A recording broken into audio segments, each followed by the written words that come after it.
Tom Arnone. No, it's call-out time. Brian Wilson. You died for that football. Nick Delgazzo. It's going to be a battle. You're listening to Agree to Disagree, only on A2DRadio.com.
Listening to Bad Boys of Sports Talk Radio. Agree, disagree. Only on, you know what? A2DRadio.com.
Tom Arnone. No, it's call-out time.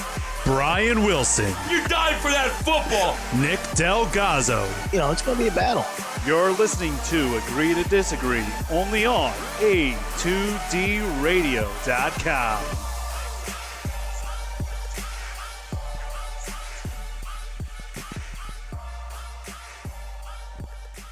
Welcome in, Agree to Disagree, live from the BMW of Atlantic City Studios, like we are every Sunday. BMW Atlantic City, Ralph, exit 37 of the Parkway. Find them online, BMWofAtlanticCity.com. And every Sunday we are brought to you by the Soap Stash, a new soap standard. Find them on the web, soapstash.com. We're back in the saddle again. Tom Arnone, Nick Delgazzo, Brian Wilson, Rob Povey on the ones and twos. The bad boys of sports talk, agenda-free radio, HUDradio.com. We got a lot to talk about tonight. The money fight. We'll talk about that later on in the show. We'll get deep into it. We'll have a long conversation about it.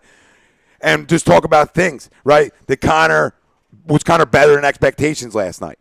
Did Floyd fight like he had a lot to lose? The aggressor later on in the fight. You know, and it shows signs of Floyd's greatness we'll talk about, that he can adapt. And for 50 fights, being 50-0, he's adapted. You don't have to like it, dislike it, whatever. It's Agree Disagree Radio. That's what it's all about. Also, Kyler, 19 starter since Joe Thomas has been there for the Cleveland Browns.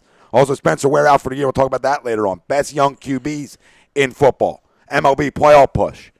But it's going to be a lot of birds. Birds, expectations for 2017. Roster battles, we'll get into that as well. But the Eagles' key to success of 2017. And that's our poll question brought to you by Scanzano Sports. Find them on the web, scanzanosports.com. For a successful Eagles season, what needs to happen most? Offensive balance, corner step up, another wide receiver produces, D-line gets to the QB, or other. Let us know. Facebook, Twitter, Instagram, YouTube. HUD Radio is where you can find us. We're everywhere. We're here on Instagram answering your questions, Facebook answering your questions, YouTube answering your questions. Let us know, gentlemen. Whoever wants to get it started, welcome back, first off. Little hiatus for us here. Feels good to be back. Feels good to be back. Yes, sir. What's up, gentlemen? We got the lead singer for Anthrax here with us. Let's go. That thing's looking good. Looking real good. I shaved off. He got longer. We've been going a while. Get ready for the winter season. Been going a while, you know. I've stayed about the same. Feels good to be back. As I hear, winter is coming.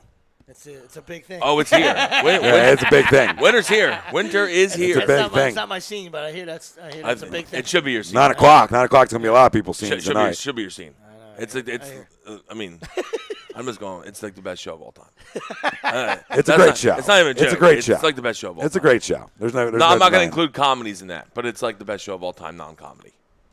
it. Fair enough. Christine loves it. Yeah, I mean, It's a great show. It's a great show. But Eagles' expectations. What needs to happen most this season for things to go the way you want them to go or expect them to go? Well, I think. And you have other as an option. Other as an option. I think two answers there that we have would be me, because obviously we need the corners to play well. We do, but big part of it, I think almost as big, if not bigger, is we have to get to the quarterback. If the D-line gets to the quarterback, it kind of hides the secondary a little bit. You know what I mean? They don't have to play as well. They don't have to cover as hard if the D-line's getting to the quarterback. Agreed. So, but we still, our cornerback, if you look at it, I would still say corners are our weakest position on defense. Yeah, definitely upgraded. We've upgraded. We can definitely upgraded, but it's still the weakest position. Yeah, Agreed. and listen, and you saw the exposure. Listen, Darby's is a good corner. All right, now his biggest problem is he's a Mitch. He's a Mitch. He's time. You know what I mean? Yep. So now you're in a conference with Pryor 6'4", Dez is a monster. Now Beckham's not a monster target, but we know what kind of superstar he is. So you got some guys that he'll wind up matching. I'm saying there's some guys that he's gonna wind up matching up with, and is that going to be an issue? Is there going to be a jump ball issue? So we'll see. But I'm with Willie. I agree. There's obviously there is multiple answers. I think one of the intriguing ones, though, is the offensive balance. I mean, I think Wentz is going to need Tommy John if Peterson don't, calm down a little bit. You know what I mean? You can't have the kid throwing the ball 50 times a game. You just can't. I agree. I don't want to see him throw more than 30. Yeah.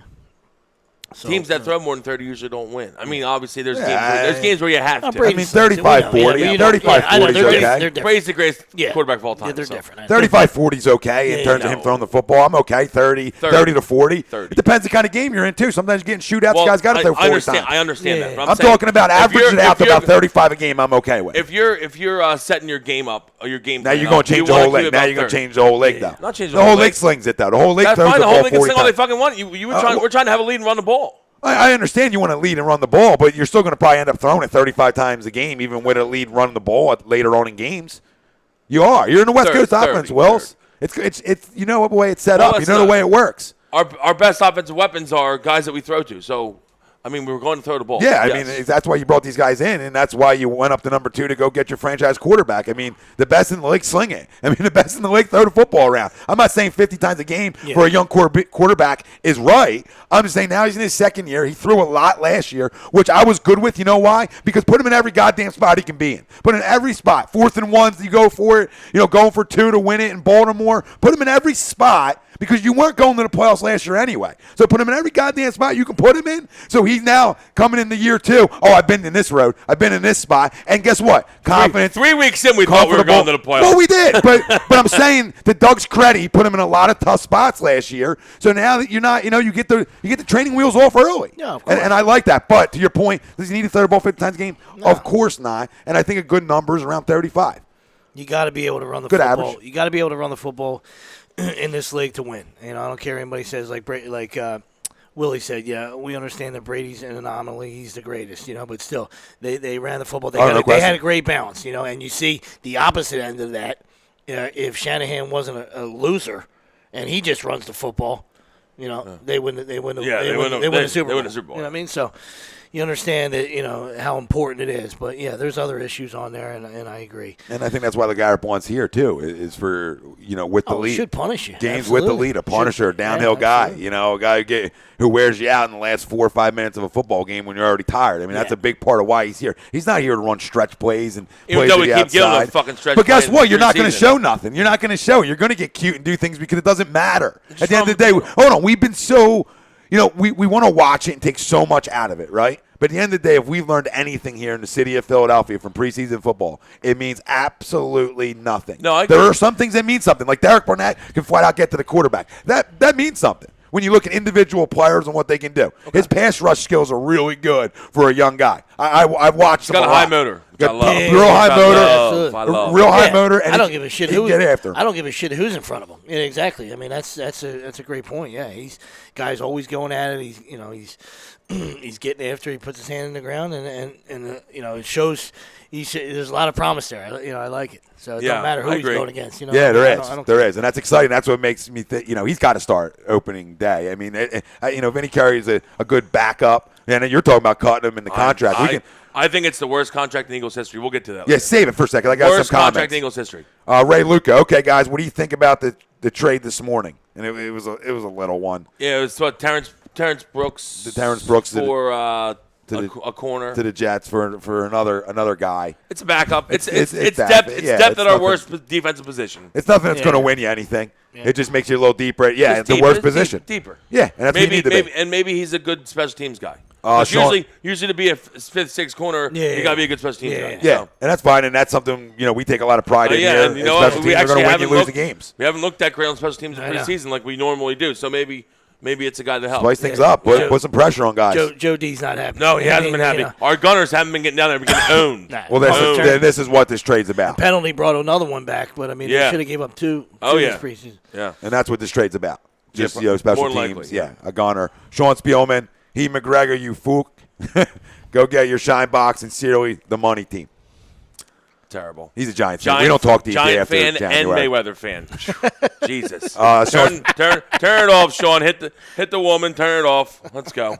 He goes on to say NFL question. You think Chris Hogan is going to be the next JE?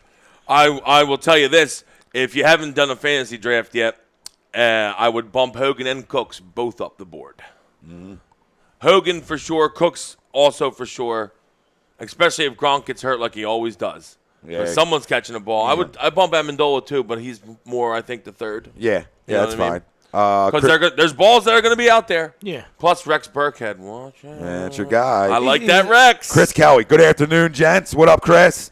Frank Vespi. He's going with the second one. Wait for it. Dairy. So he's going with.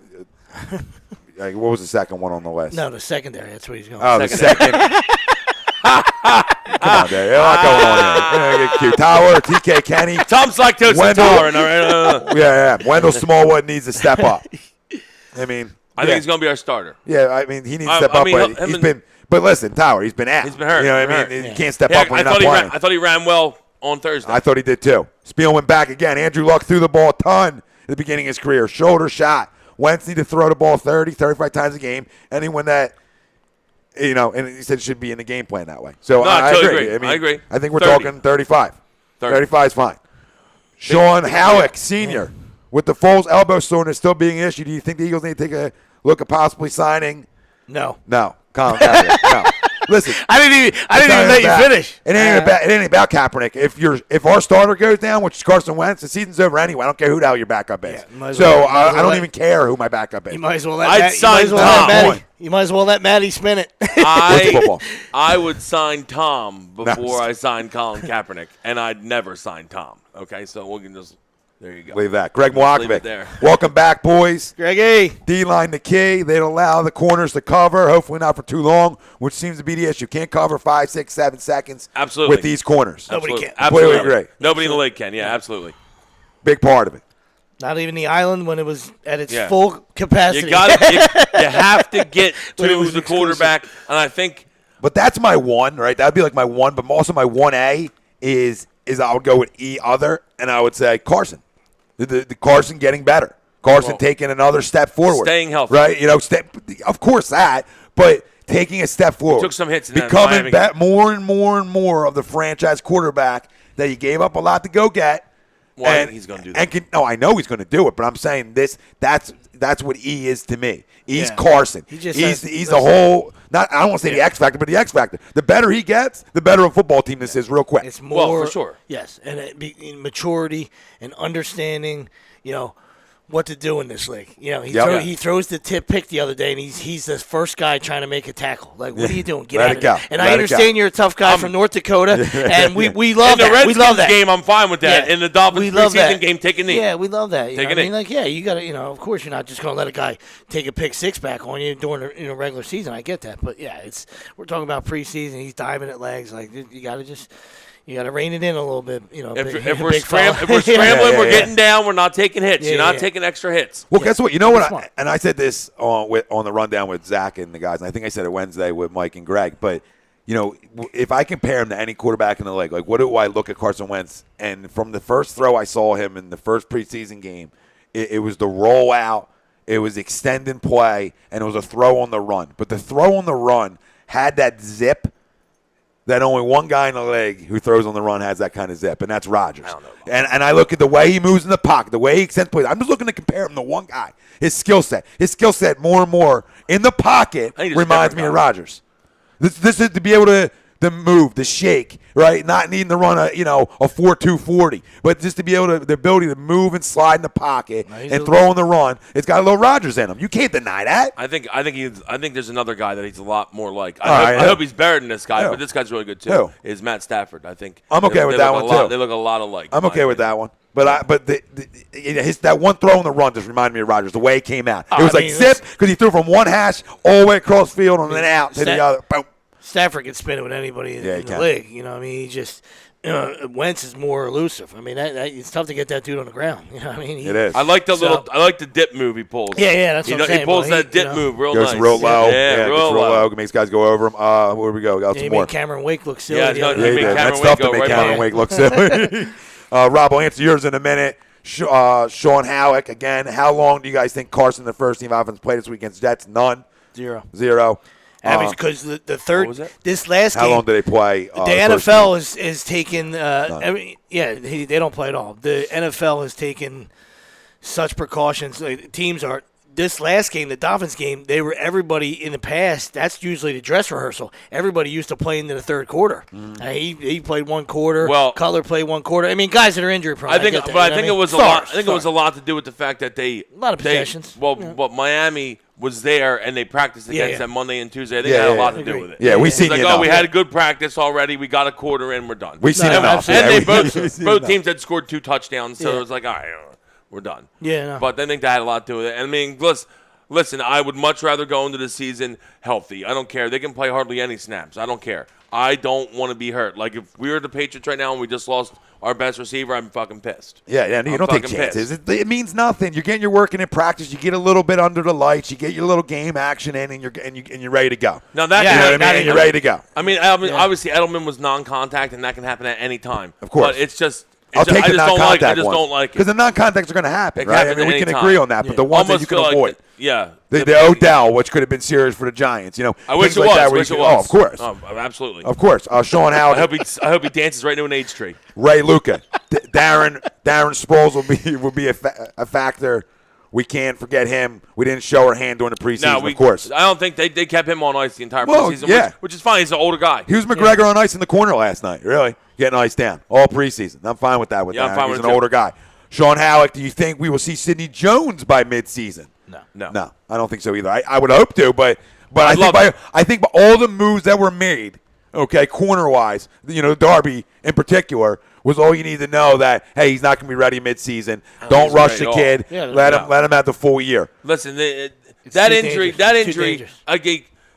maybe 10 years ago, the ACL was the worst injury in the league. Now it's the absolutely Achilles. Achilles, yeah. And it's just. No I just don't rush him back. Look at DeMeco Ryans. I just don't rush him back. Look at DeMeco Ryans when he came over here from Houston. Usually it takes Houston. about 14, 15 months It's a before 2-year you're fully injury. back. It's a 2-year injury. It's not. So next year he's going to be a shell of himself, but the following year is not a shell, but not. I think if he came back, at the end of this year, he'd be a shell. Yeah. Okay. Yeah. Because he'll be a full 18 months by next year. You're right, because when the injury happened. Yeah. Yep. So maybe. Yep, you're right, when the injury happened. So by next year, he should be fully Sidney Jones, like DeMeco Ryans was. The first year he came over from Houston, he was a shell of himself. He was slow. So I signed the second year, he was a Pro Bowler. So, I mean, that's how that goes. Ryan Brotto, what's up, guys? Welcome back.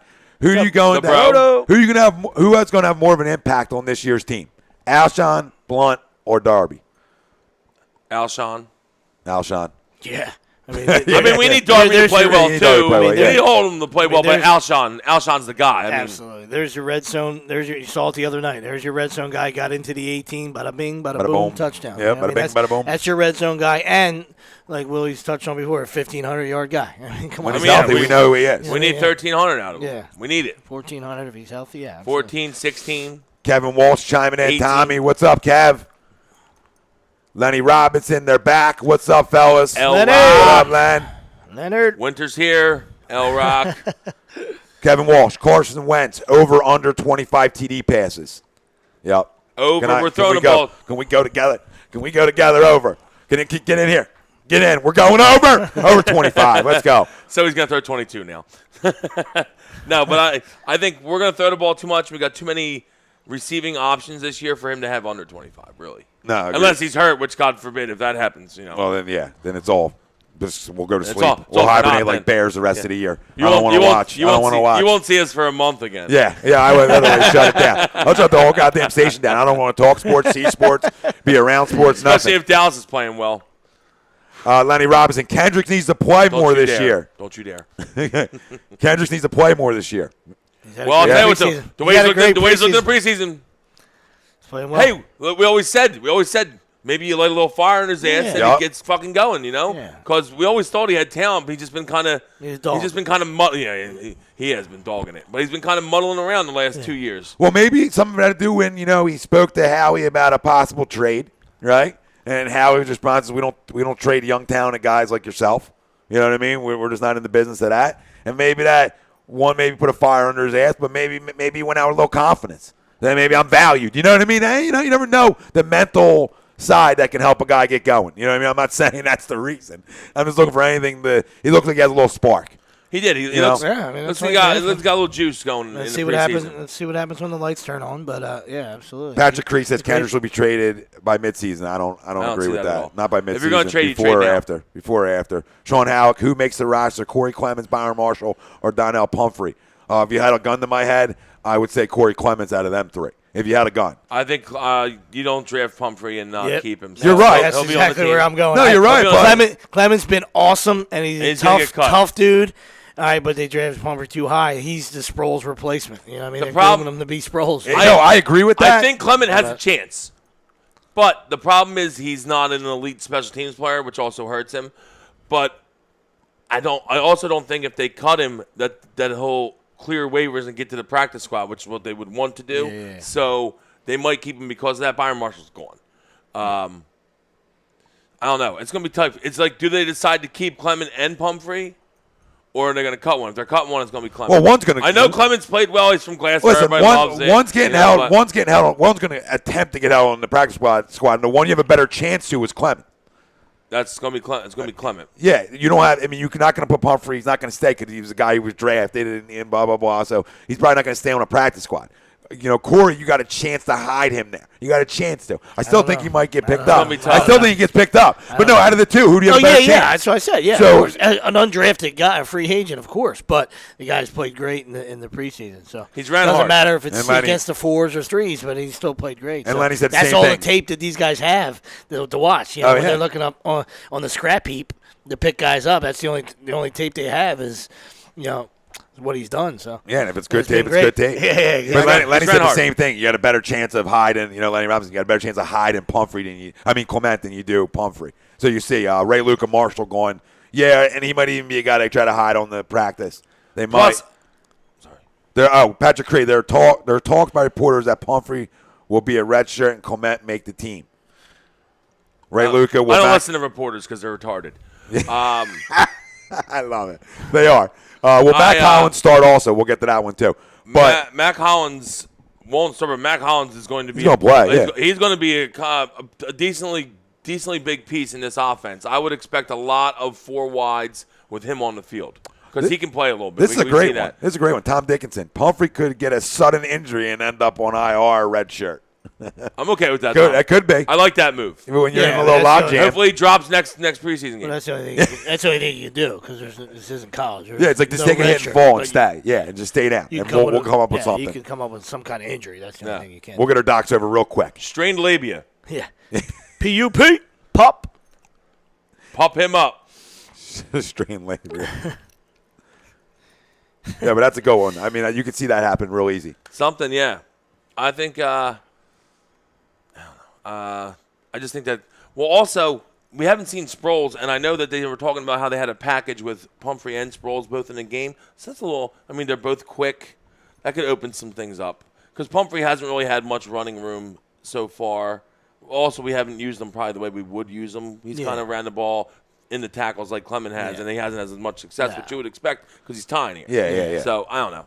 We'll see. He's almost like a guy that you got to create space for. stuff for. Yeah, Yeah. you got to almost put a game plan together for him, and they weren't going to show that in the preseason. So, like you said, you're hoping that maybe they got 10 plays that can highlight his skill set, and we'll see if they sprinkle him in during the year, Absolutely. I mean, listen, I kind of like if you look at like Kansas City and New England come to mind with me. They're guys that have like multiple guys that are just like athletes that can make plays. You know what I mean? And they just kind of sprinkle them in.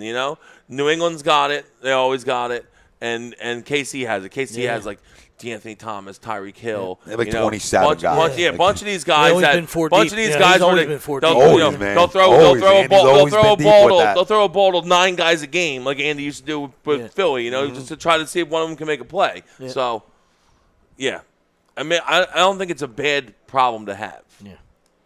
I'll say that. They have too many playmakers? No, not at all. I mean, that's not a problem. bad That's a problem I can issue. work with. That's a problem you can work with. But listen, whatever one, neither one are gonna make or break our year either. No, absolutely not. They could both go down tomorrow. You're not hanging your hat on Pumphrey. No. All right, we got a lot flying in now, so here we go. Christian Carroll. The pony package, yes, Len. The pony package. Christian Carroll. Couple show ponies out here. He wanted to know if Christian Carroll wanted to know if the cornerback we got today from the Jets will even make the team or he's just a camp body for a week. Could be a camp body, but if he's a good special teamer, I think he makes the team because, like we were saying, they've been a little lacking on special teams so far, and we pride ourselves in being very good at that. And you guys spoke about the gunner. Gunner's not getting Gunner's there. both been getting knocked down too easy. And if you've been watching, Jody's been losing his shit a little bit. He's been losing his shit a little bit.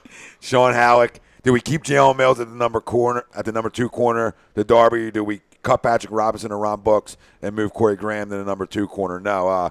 Mills stays at 2, And in my opinion, Brooks and Robinson are going to be your slot guys. I think Ron Brooks is going to get cut. He might get cut, but they might. Ron Brooks is going to get cut. He could. He could. He hasn't played well. No, he hasn't played well, and Robinson's looked better in the slot. Yeah. Robinson's looked better in the slot. So, I think that's why, because we know Patrick Robinson's not an outside guy. I think we confirmed that, but he's also young, and he's also fast enough to cover guys in the slot. So I think that's why they went and made the Darby move too, to make him deeper and now be able to move him into the slot. So Brooks could be the guy on the move there. What about Douglas? Sean Brooks got traded to the Jets. Rasul Douglas will play a little bit. I think he's gotten better as the preseason has gone along, which is good. And he's not afraid to get up there and hit you. Yeah. Which is that again? Douglas. I was just asking how you guys felt about Douglas. No, I like Douglas. Well, he's going to make the team. He's making a team. No, that wasn't absolutely. Still a project, right? I'll tell you who might not make the team is Shelton Gibson. Might not make the team. The other receiver that we drafted. Yeah, and they're hit or misses. He might man. not. You know what I mean? They're hit or misses when you're talking wide outs. Just because I feel like Bryce Treggs is a guy that can play in this league, and I don't know if I cut him. Yeah. For an unknown.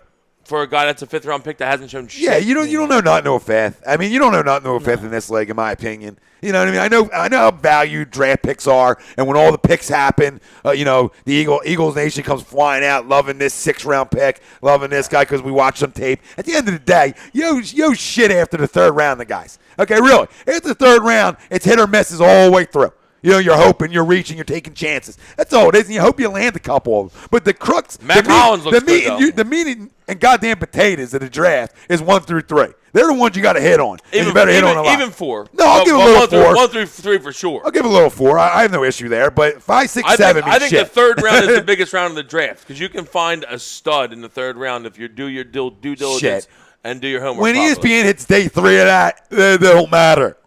The fact when that it hits day 3, it goes to matter. a fucking 3rd day now just still bothers me. Goodell ruining the draft. Tom Nell wants to know. Everything. Ask Willie how he got beat by some little guy in a chugging contest. Is this true? A little guy with a big truck took you down? Okay.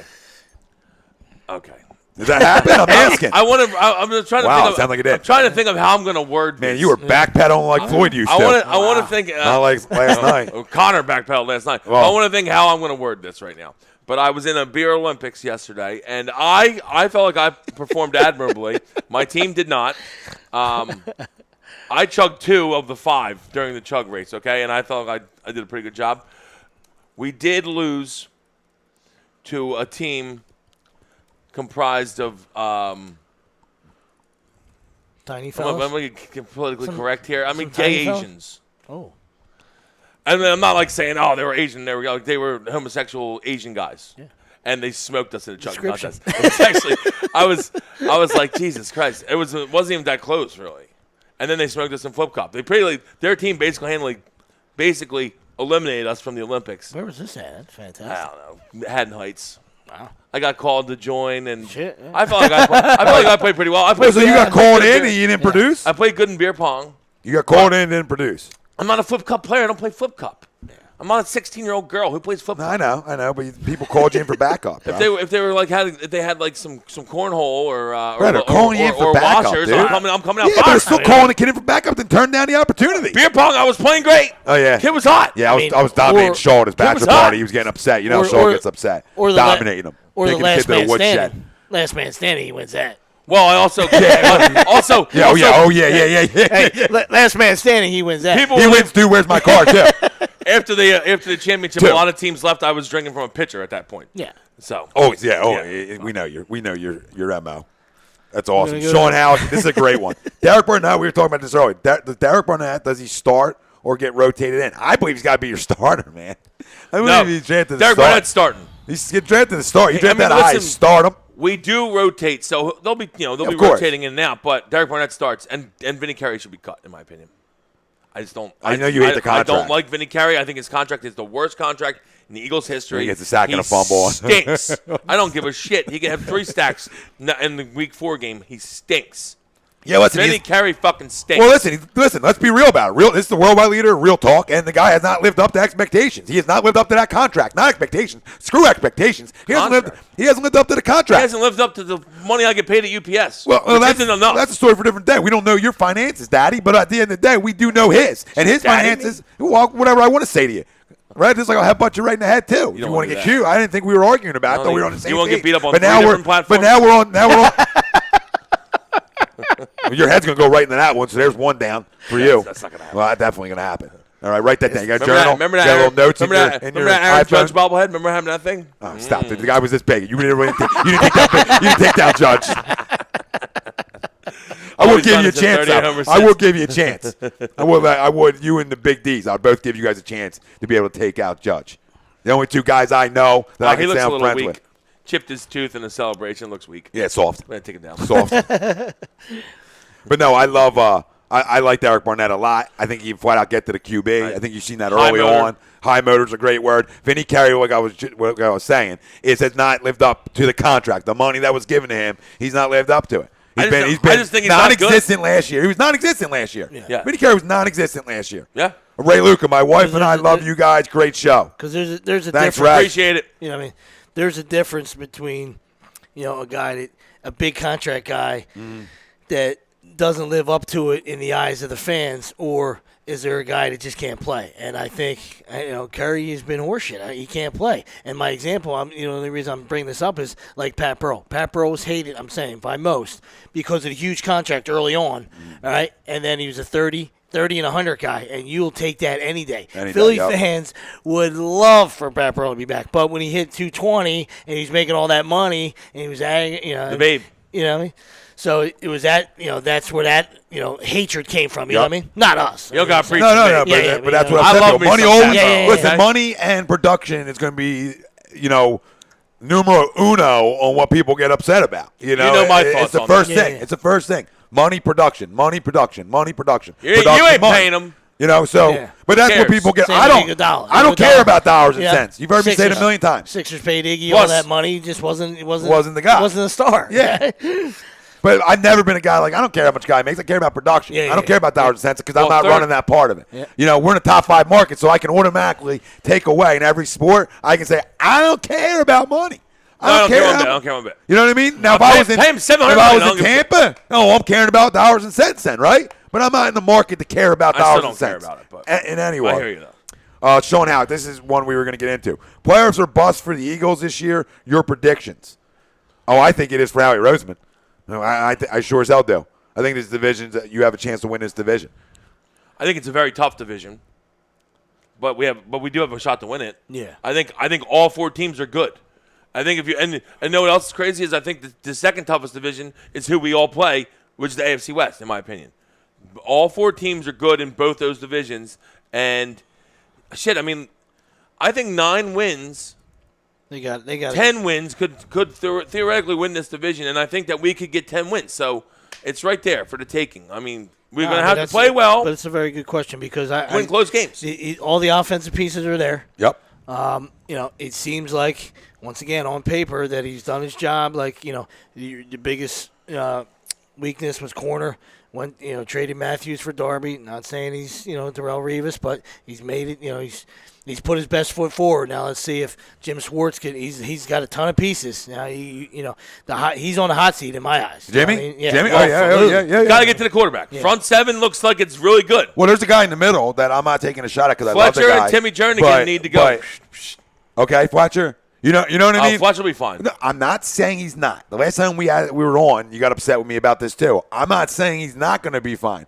I'm saying I'm looking right at you as the leader of my defense, as the highest paid player on this football team, and say you need to dominate. You need to be the best guy in the trenches every Sunday, and it needs to be obvious. It needs to be obvious. But when he's getting, you're the best guy. When he's getting doubled and tripled, I understand the guy some on of the greats outside have needs too. to get to the fucking No, quarterback. I agree which there. Carey can't do. I agree. That's why he Brandon Graham can't can do, and Derek Barnett can do. Exactly. And Timmy Jernigan, why I like Timmy Jernigan, he can take some pressure away because he's another pass rushing guy. D tackle. Yes, So, I agree. But this is every year. We expect a top 5 front 7. This year should be another top 5 front 7. Because Jordan Hicks is a flat-out stud. You saw by no Graham and no Hicks Kendricks was against the Dolphins how much the defense isn't the same, right, to a point. Kendricks was getting to the linebacker, getting to the quarterback, too. Oh, he should. He's a speed guy. Yeah, you gotta sure as hell should. Keep that going. Vinny Carey, see ya. Tom Note says, thank you, Wells. Humility is a quality seldom seen these days. That's a lot. Tom, don't do this to him. Josh Johnson. Tommy, no. Yeah. Listen, I mean, I'm just an honest Tommy, guy, no. I'm just an honest guy, really. Josh Johnson, 11-5 this year. Going to be fun. Love the show, guys. Thanks, John. I'm right with you. I raised it up. Hope to God. I was raised it up. I was 10-6, and I went up to 11-5. I did last week. Don't let him do this to us. No, I'm doing it because I love 11. I love 11, man. I love 11. What do you want me to tell you? Magic number? 11 and 11. Because I love Wentz, and I love what he can do, and I think he's the guy. And I believe that much in him, and there's talent around him offensively. This defense should be good. They should be a top 10 defense. They should be. There's too much talent. Let's talk about this real quick. Too much goddamn talent. This is still on.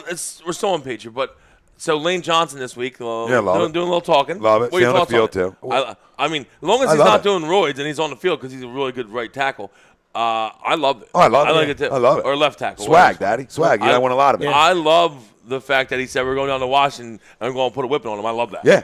I hope it happens now, but I love it. Set it to him I early. love Yeah, it. he's easily top 3 tackle, Oh, Yeah, right. best, And right. yeah. Yeah, right. Yeah, definitely. So- Definitely. for sure. And guess what? If he's on the field, I love him, dude. He's always had bravado and confidence, and he's been a leader type, and he just needs to be on the field. I like how when they he asked him about drafted, he it the drafted him next for a day. reason. He was a flat-out goddamn athlete when Chip drafted him, and he's a great right tackle. I don't ever want him to even move him to left. I want to find that replacement elsewhere when Peter's day's done because I like him that much on the right side. I don't Where it's want him like, to why have do? hard left. Yeah, why do I want you to think I've more? never had a problem with, so-called bulletin board material. You know what I mean? Like, just Yeah. go out and play. Like, you know what I mean? Like, there's a difference between, we know McGregor never shuts up and he constantly runs his mouth. So there's different examples of it. But, like, when a guy is talking about, his team, he's confident in his team, he's confident in his ability, absolutely, throw it out there. You know what I mean? Go get it, buddy. But who set the precedent of that in the offseason?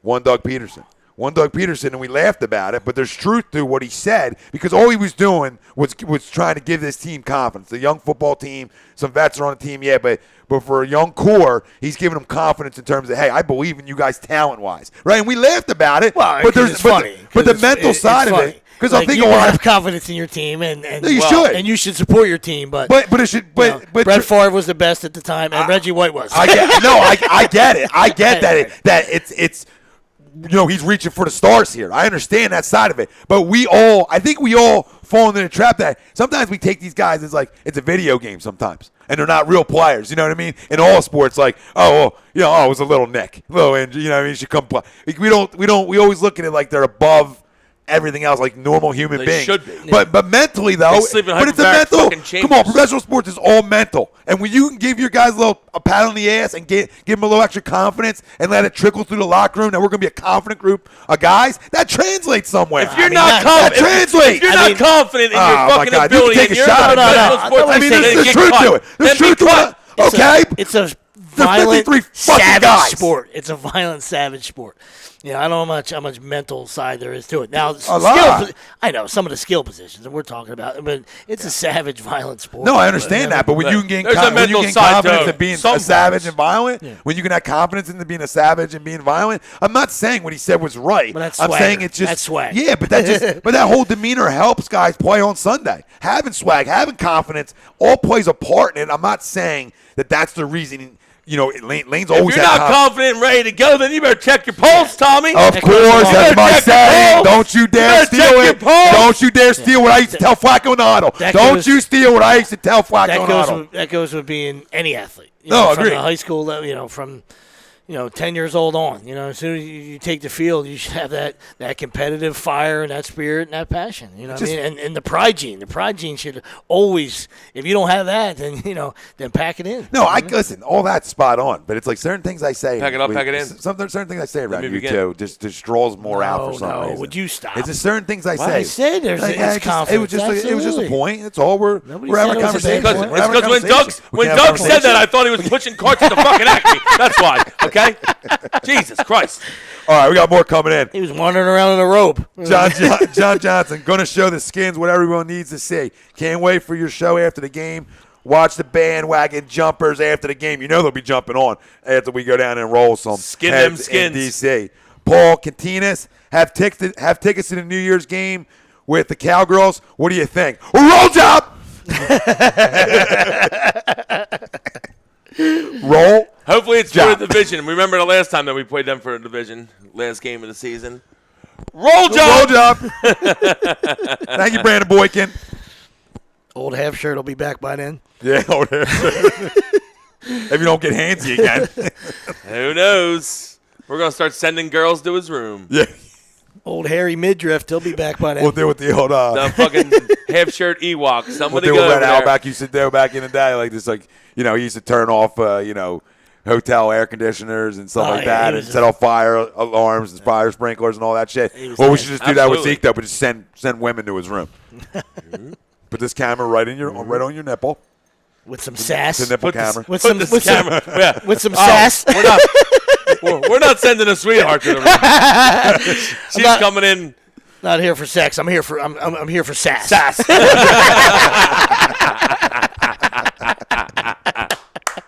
That's a sassy bitch. Oh my god, that's great. That's spectacular. Rob chimed in earlier on Facebook. Another wide receiver besides Alshon that needs to step up, and that's Nelson Tommy's Aguilar. boy. Yeah, That's Aguilar. I mean, that's not even a jeez. question. He needs to. No, he needs to. It's not my fucking son, dude. Jesus Christ. You can't say the guy isn't talented. He's got to put it together. This is his year. If he doesn't, see you. It's simple. You're cutting your slot guy right I'm this not second. cutting- You're throwing scissors. I'm not and cutting right now on your slot guy. You're an idiot. You're an idiot. I'm not You're an cutting idiot. right now, but I'm I'm just saying hiding. he could be cut. I'm not cutting him. I'm just peeking through here. I'm doing the same thing. Did he catch that? See if this Okay. is real. Did he catch that? I can come out of hiding. He's caught the ball in the preseason now. Has he? Yeah, he has. Has he? You don't think he has? I I thought don't know. I'm at work. In the so I few don't get to watch opportunities all the he's games. had, he's I caught saw the him drop football. a 2-point conversion. Yeah. Well, I mean, hopefully that was when Jordan was still here. Jordan was the, set the tone on contagious drops, in my opinion. So it's almost like you're getting slumps in baseball. Everything's contagious. Well, I felt like Jordan Matthews and drops were contagious too. Not blaming him for Nelson, just blaming for the whole team. Like it was solid. so contagious. Jordan's a solid player, but Jordan dropped balls. No, he was. He was solid. But think about how many dropped more catches he could have had. He just never.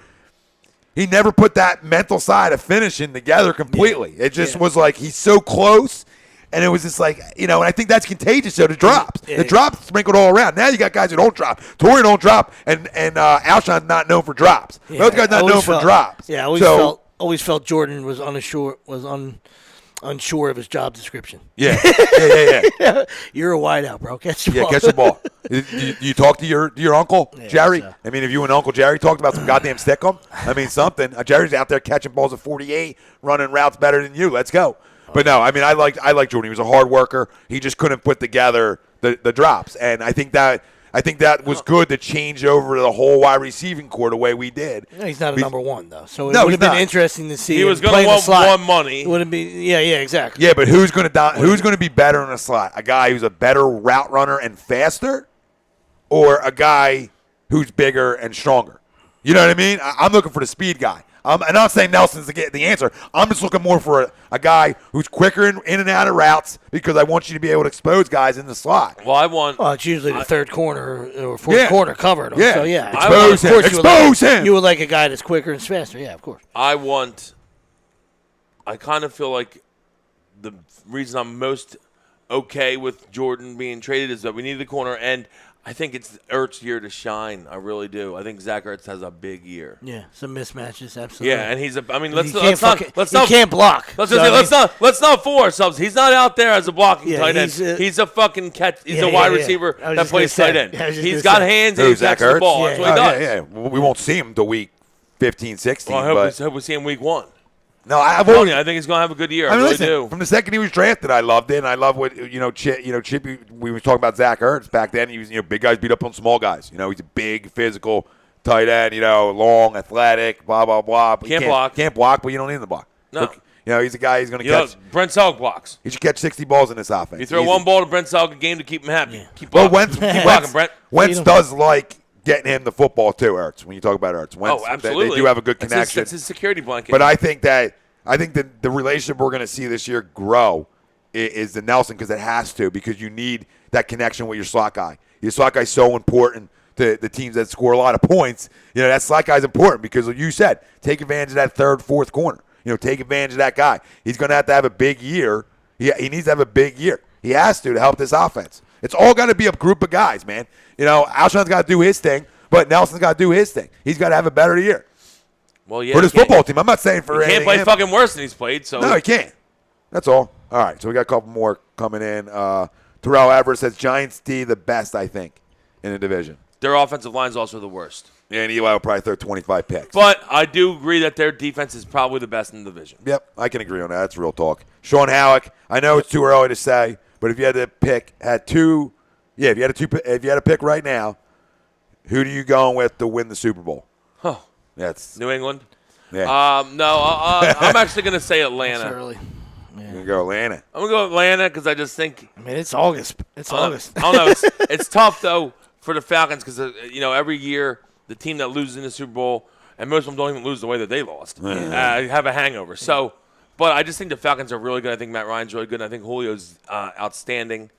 And their mix of running backs. Like, I just really see Atlanta being extremely good again. I do. Yeah, they didn't really lose anybody. No. Except for Shanahan, which was a dead weight. Yeah, good to see it. They lost the guy that lost them the Super Bowl. Thanks. See ya. Awesome. But, I mean, obviously New England's going to be there. You know this. I expect Pittsburgh to have a good year. I don't know about their defense, but they got better, though. They got those 4 guys.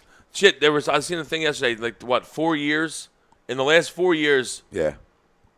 Granted, there's been a lot of injuries, and Martavis was suspended for an entire season. But Martavis Bryant, Roethlisberger, Le'Veon, Antonio, all on the field at the same time, 10 games in the last 4 years. And they're all ready right now. So if they're all healthy, that's a dynamic offense. And listen, they got the rapist at the helm, and he's going to sling it. You know what I mean? He does sling. Ben does. There's 2 things you can guarantee in Ben's life. He's going to sling it, and he's going to trap you in the bathroom. So, I mean, there's 2 guaranteed things. As long as him dying and paying his taxes. It just guarantees with Ben. Come on, dude, that's your MO. You love Ben and the rape. Not you don't love the rape, but you love talking about Ben and rape. We've actually I think we've gone about 6 months without the rape. Without rape. No, it's the season. Right back in. Tis the season. It's not the rape. Tis the season for rape or for football. For football.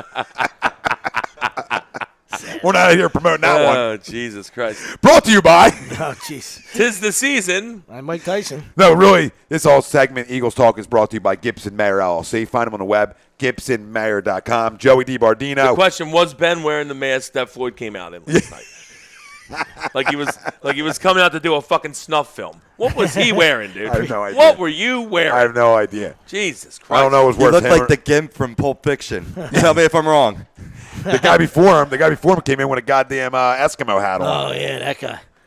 Joey this guy do? DiBardino, do you guys think the Eagles will do a better job running on third down? Yeah, I guess. Well, I mean, if it's 3rd and 1, hopefully. Yeah. I guess that means. All depends, Joe. I mean, you want to, obviously, you're trying to avoid 3rd and long.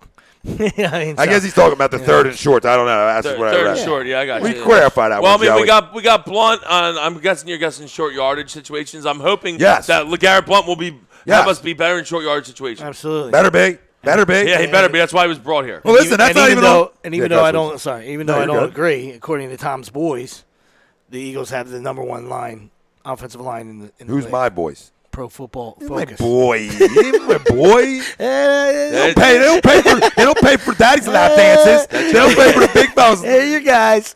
But anyway. No, they're not. They're only my According guys. to them, They're only my the guys Eagles when they are say number good things about the Eagles. Well, there you Everybody's go. your guy. Like, They got the Eagles offensive line as number I don't like Colin Coward They're half not. the time. But when he not. says Carson Wentz is the best I agree. young QB in football, I like Colin Coward all of a sudden. You know what I mean? I still don't like him. You know what I mean by that? Yeah, but they do, and I don't agree with them being the best. I don't know where they came up with Dallas that. is the best. I don't know where they came up with that one. I still I was think like, who else did we get? I think Eagles are top 5 offensive line in football. It could be number 2. It could be number 2. Well, that's fine. What squad has a really good line too? The Raiders. Yeah, Raiders, the Titans. The Titans You know what I have mean? a really good But one. I mean, the Cowboys got 3 All-Pro guys. I don't care if 2 guys left or not. When you got 3 All-Pros, that's a pretty good start right there. Yeah. So. Yeah, I don't care if you put 2 of Jerry's sons in there. That's still a good start. I'll tell you what, if you're drafting fantasy, But the Titans got Conklin. I mean, you might want to hop on that DMC for rookie the first All-Pro 4 last weeks. year. And I'll tell you that because I was looking at Ezekiel's stats. Actually, some of those, if you look at now they have all the fucking broken down stats. Yeah. But I mean, I don't know obviously we know Ezekiel's a pretty special player, but the O line, he averaged the most yards before being touched last year in the league. So I don't see that much of a fall off when DMC's healthy for the first 4 weeks. So if you're this playing thing- fantasy, I might want to hop on some Darren. But this is the thing, though. You can't have your cake and eat it too. And this is directed to Cowboys fans, right? We can't talk about. I hope they start 0-4. No. We can't. You can't go with. I'm assuming he only. You gonna get can't 4. go around and talk about how great Zeke is, right? And then when it's convenient and he might not be in there he won't be in there at some point. I'm assuming 4. Okay, just say whatever. We won't be in there for some games, right? Then you can't turn around and say, "Oh, we'll be fine because of our offensive line." You know what I mean? You can't have it both ways. Yeah, you're going to be okay because you have a great offensive line, but it's going to be a drop-off. For anybody that says it's not a drop-off, it's crazy talk. I agree. Crazy talk. There's a little drop-off, but There's a big drop-off. But listen, there's not that big. If he's as good Darren as that, McFadden is a fucking good player. Darren McFadden can't stay on the field half the time. You know that. If he's on the field, he's a good player. Okay, he's okay. He's solid. He's not Zeke, dude. 3,000-yard seasons. Bro, he's probably, not. right? He's not a guy who. Come on, he's not Ezekiel. Now we're blowing Ezekiel. No, I'm not blowing him. I'm saying that we all talk about how good of a think running back he is. You can't put Darren McFadden on the same playing Fucking field. ham-shirt Ewok. I don't like the best- freaking guy, but but Darren McFadden's not as good as him. No, I like his point. I think, to your point, I think Morris might be better. You know what I mean? Yeah, Like, I you know, agree just- there. No, not better. I'm saying, McFadden is supposed. We know what McFadden could do if he was healthy. But Morris is that guy. Like, he's a bell cow. You know what I mean? No, He he gave it is. to him. You know? Almost still know. a very good backfield with them too. Yeah. You know? But no, I agree. I mean, listen, Ezekiel is the flashy. He's the young, and he's got a lot of talent, out of this world talent. But If you're talking fantasy, he hits women too. a lot of people are looking at Run DMC as being the pure handcuff if you take a chance and draft Zeke Elliott. Alfred Morris looked pretty damn good this preseason. Last game, he averaged. Oh, you just said that. I like it though. Yeah, mine melt. No. And I wanted to piggyback on that because based on my ultimate point is the run blocking scheme fits Alfie much better than Darren McFadden. Yeah, he's more of a, like we said, bell cow. More of a guy that He's going to stick his nose straight in there ahead. and get it, Yeah. He's in between the tackles guy. That's I feel like you got to get McFadden outside a little bit. Well, he's I mean, if he definitely breaks more of a one, speed forget. guy. Yeah. If he breaks one, forget about it. All right, we got a few more chiming in. John Johnson wants to know if we have any. Wants to know if McAllister is going to step up as one of the DNs. I don't think so. I don't think he. He might be in a rotation. He's gotten to the quarterback a little bit in the preseason. Yeah, I just don't. I mean, he's not. He's a project, and it's a guy you got to take some time. I'd keep him over Kerry. But no, I would keep him around. No questions there. He also wants to know if we have any T-shirts for sale. We'd love to buy some. We do. Inbox me, brother. Jake Lee. Is Michael Kendricks going to be part of the defense? We talked about this earlier. We all agreed yes. Yes.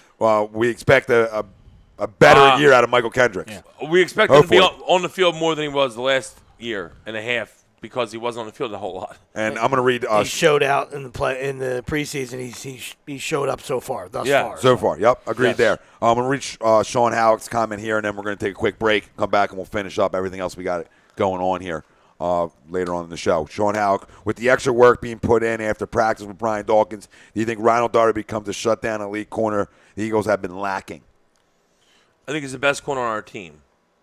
Agreed. I'm not going to sit here and say he's the shutdown elite corner. Plus, he's the best corner on the team, and we need a good corner because of the fact that we're in a division with 3 really good wide receivers. Yeah. So, I mean, that's just the way it is. He's going to have to play well.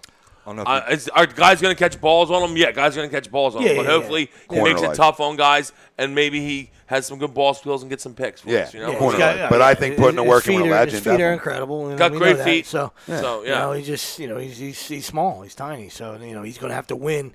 He's got to get up and win. He's got to be physical at the point of the catch. So He we'll does. see. He does. We'll I see don't know if if he you're does paying that, attention to YouTube. It's blowing up in there, too. You can comment right there as well. As Oh, yeah. Facebook We'll Live. get Tube Wilson. up. When we come back, we'll have Wilson hop on a little YouTube, read some YouTube comments. Tube off. up. We'll tube up. All right, so on the other side, we might hold off on some MLB playoff push if we don't have time because we want to talk. We obviously want to talk about the fight. We want to talk, if we have time, best young QBs in football. We'll have 5 questions with Reese! Rob. So a lot of things to talk about later on and answering all Eagles questions as well. The Bad Boys of Sports Talk, No Agenda Radio, the worldwide leader of Real Talk. Agree, disagree. We'll be back in just a few minutes. This segment was brought to you by Soapstash LLC, the new soap standard. Find them on the web, soapstash.com, as well as Gibson Mayer LLC, our certified public accountant. Make him yours. Find them on the web, gibsonmayer.com. Bad Boys Sports Talk, back in a few minutes.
You're listening to the worldwide leader of Real Talk, A2DRadio.com.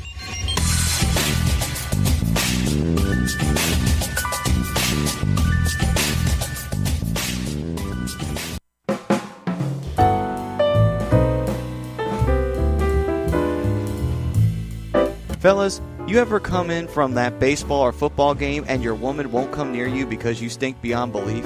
Then you need Soap Stash. You should never settle for a generic hygiene product that only covers up the stench. Treat your skin with the best nutrients. Feel clean with the only soap you'll need. The highest grade carrier oils are ingrained in all of their products, which are 100% natural and terrific for your skin. No sulfates, parabens, or phthalates, and synthetic fragrance free. Contact Soap Stash for your sample package and give your woman what she deserves. You can contact Soap Stash at 844-890-3197 or visit them on the web at soapstash.com or Facebook at Soapstash LLC. Once again, their number is 844-890-3197. Soap Stash, the new soap standard.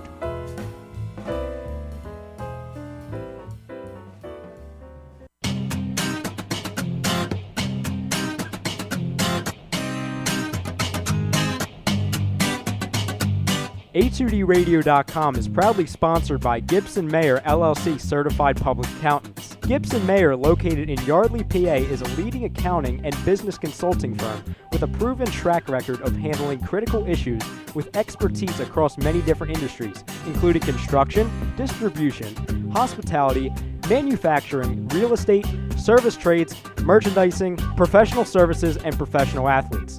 Give them a call at 215-369-3300. That's 215-369-3300. Your initial consultation is always free, and if you tell them that Tom and Mike from AM and the PM sent you, you'll receive 15% off all income tax services completed by February 15th. That's Gibson Mayer LLC Certified Public Accountants, 215-369-3300, or visit them on the web at www.gibsonmayer.com. That's gibsonmayer.com.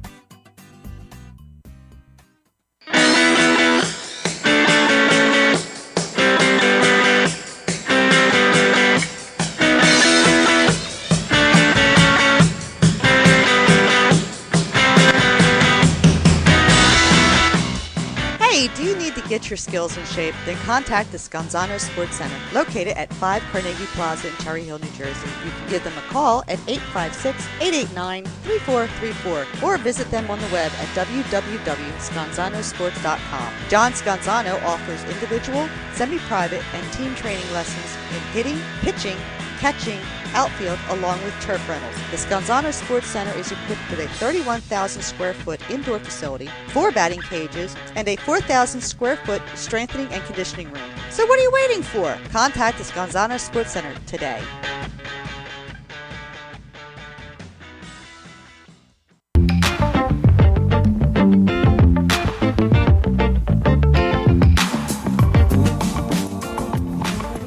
A2DRadio.com is sponsored by The Sports Outlet for all your sporting needs. Located 703 Black Horse Pike in Glendora, New Jersey. Give them a call at 856-939-2000.net or visit them on the web at www.sportsoutletinc.com for all your sporting needs. The Sports Outlet.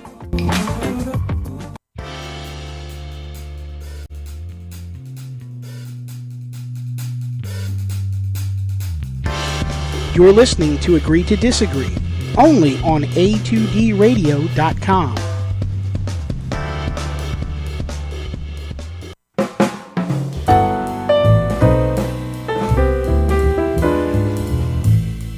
Fellas, you ever come in from that baseball or football game and your woman won't come near you because you stink beyond belief?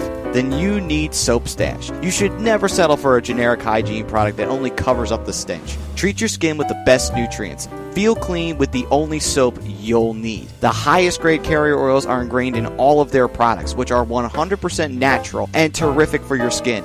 No sulfates, parabens, or phthalates, and synthetic fragrance free. Contact Soap Stash for your sample package and give your woman what she deserves. You can contact Soap Stash at 844-890-3197 or visit them on the web at soapstash.com or Facebook at Soapstash LLC. Once again, their number is 844-890-3197. Soap Stash, the new soap standard.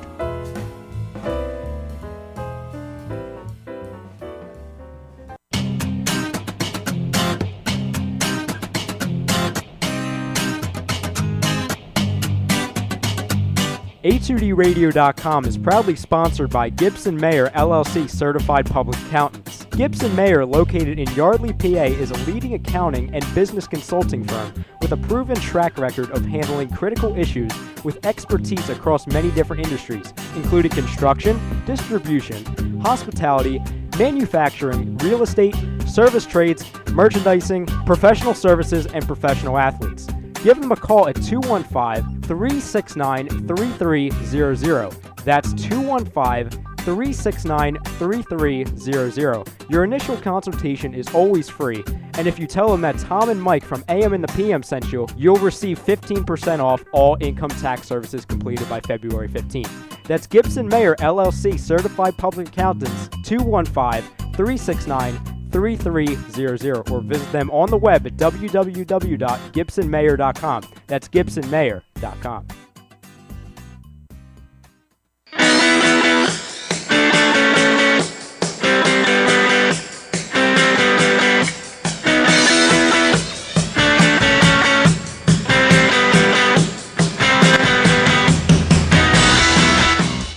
Hey, do you need to get your skills in shape? Then contact the Scanzano Sports Center, located at 5 Carnegie Plaza in Cherry Hill, New Jersey. You can give them a call at 856-889-3434 or visit them on the web at www.scanzanosports.com. John Scanzano offers individual, semi-private, and team training lessons in hitting, pitching, catching, outfield, along with turf rentals. The Scanzano Sports Center is equipped with a 31,000 square foot indoor facility, 4 batting cages, and a 4,000 square foot strengthening and conditioning room. So what are you waiting for? Contact the Scanzano Sports Center today.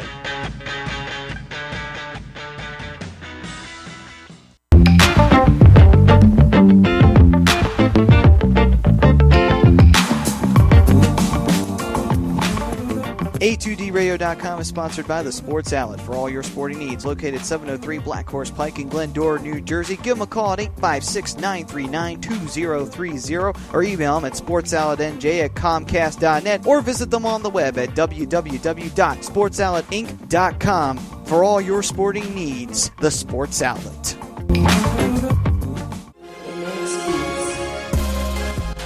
You're listening to the Bad Boys of Sports Talk.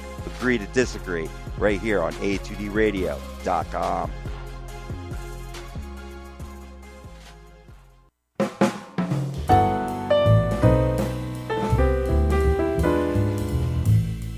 Fellas, you ever come in from that baseball or football game and your woman won't come near you because you stink beyond belief? Then you need Soap Stash. You should never settle for a generic hygiene product that only covers up the stench. Treat your skin with the best nutrients. Feel clean with the only soap you'll need. The highest grade carrier oils are ingrained in all of their products, which are 100% natural and terrific for your skin.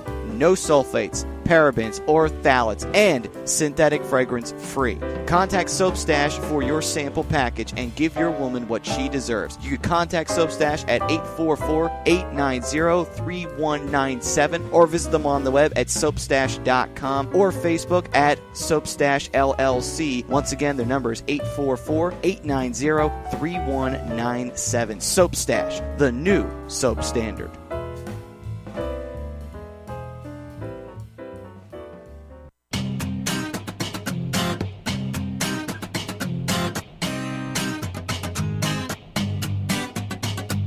A2DRadio.com is proudly sponsored by Gibson Mayer LLC Certified Public Accountants. Gibson Mayer, located in Yardley, PA, is a leading accounting and business consulting firm with a proven track record of handling critical issues with expertise across many different industries, including construction, distribution, hospitality, manufacturing, real estate, service trades, merchandising, professional services, and professional athletes. Give them a call at 215-369-3300. That's 215-369-3300. Your initial consultation is always free, and if you tell them that Tom and Mike from AM and the PM sent you, you'll receive 15% off all income tax services completed by February 15th. That's Gibson Mayer LLC Certified Public Accountants, 215-369-3300, or visit them on the web at www.gibsonmayer.com. That's gibsonmayer.com.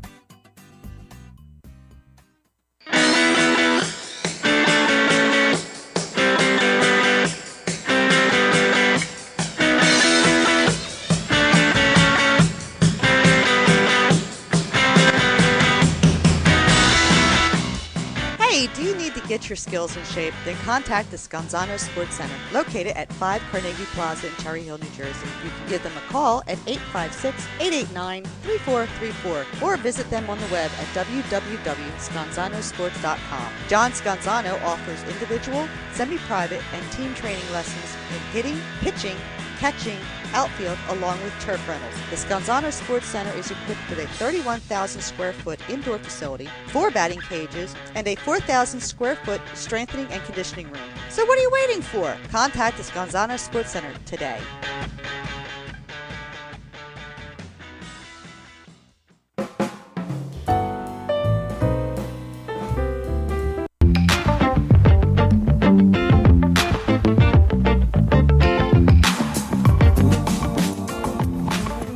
A2DRadio.com is sponsored by the Sports Outlet for all your sporting needs. Located 703 Black Horse Pike in Glendora, New Jersey. Give them a call at 856-939-2030 or email them at sportsoutletnj@comcast.net or visit them on the web at www.sportsoutletinc.com for all your sporting needs. The Sports Outlet.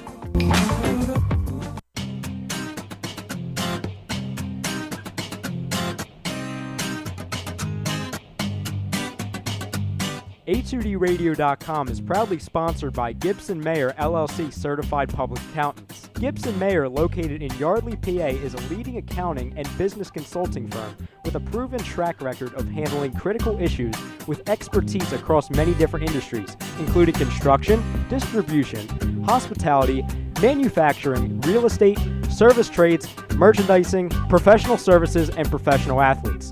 Give them a call at 215-369-3300. That's 215-369-3300. Your initial consultation is always free, and if you tell them that Tom and Mike from AM and the PM sent you, you'll receive 15% off all income tax services completed by February 15th. That's Gibson Mayer LLC Certified Public Accountants, 215-369-3300, or visit them on the web at www.gibsonmayer.com. That's gibsonmayer.com.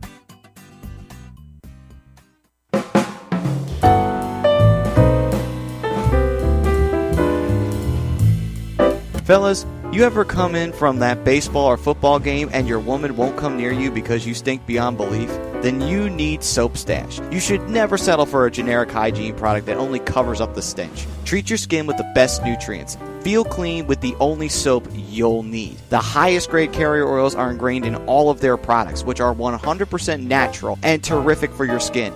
No sulfates, parabens, or phthalates, and synthetic fragrance free. Contact Soap Stash for your sample package and give your woman what she deserves. You can contact Soap Stash at 844-890-3197 or visit them on the web at soapstash.com or Facebook at Soapstash LLC. Once again, their number is 844-890-3197. Soap Stash, the new soap standard.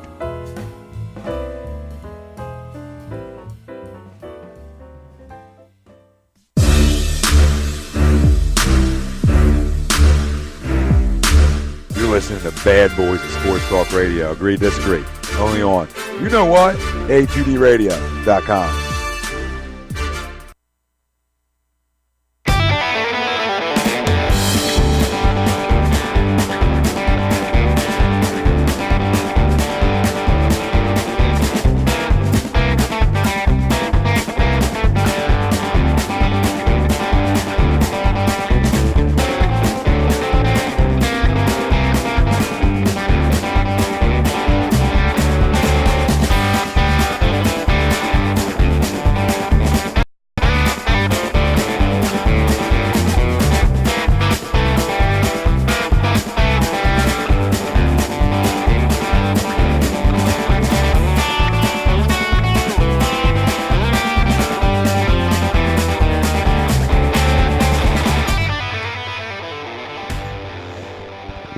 Conch. Will Conch coming back in. Bad Boys of Sports Talk. Agree, disagree.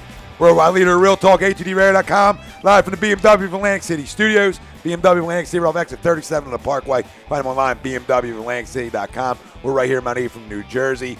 We started the show off based around the Eagles. Tom Renaud, Nick Delgazzo, Brian Wilson, Rob Povey on the ones and twos.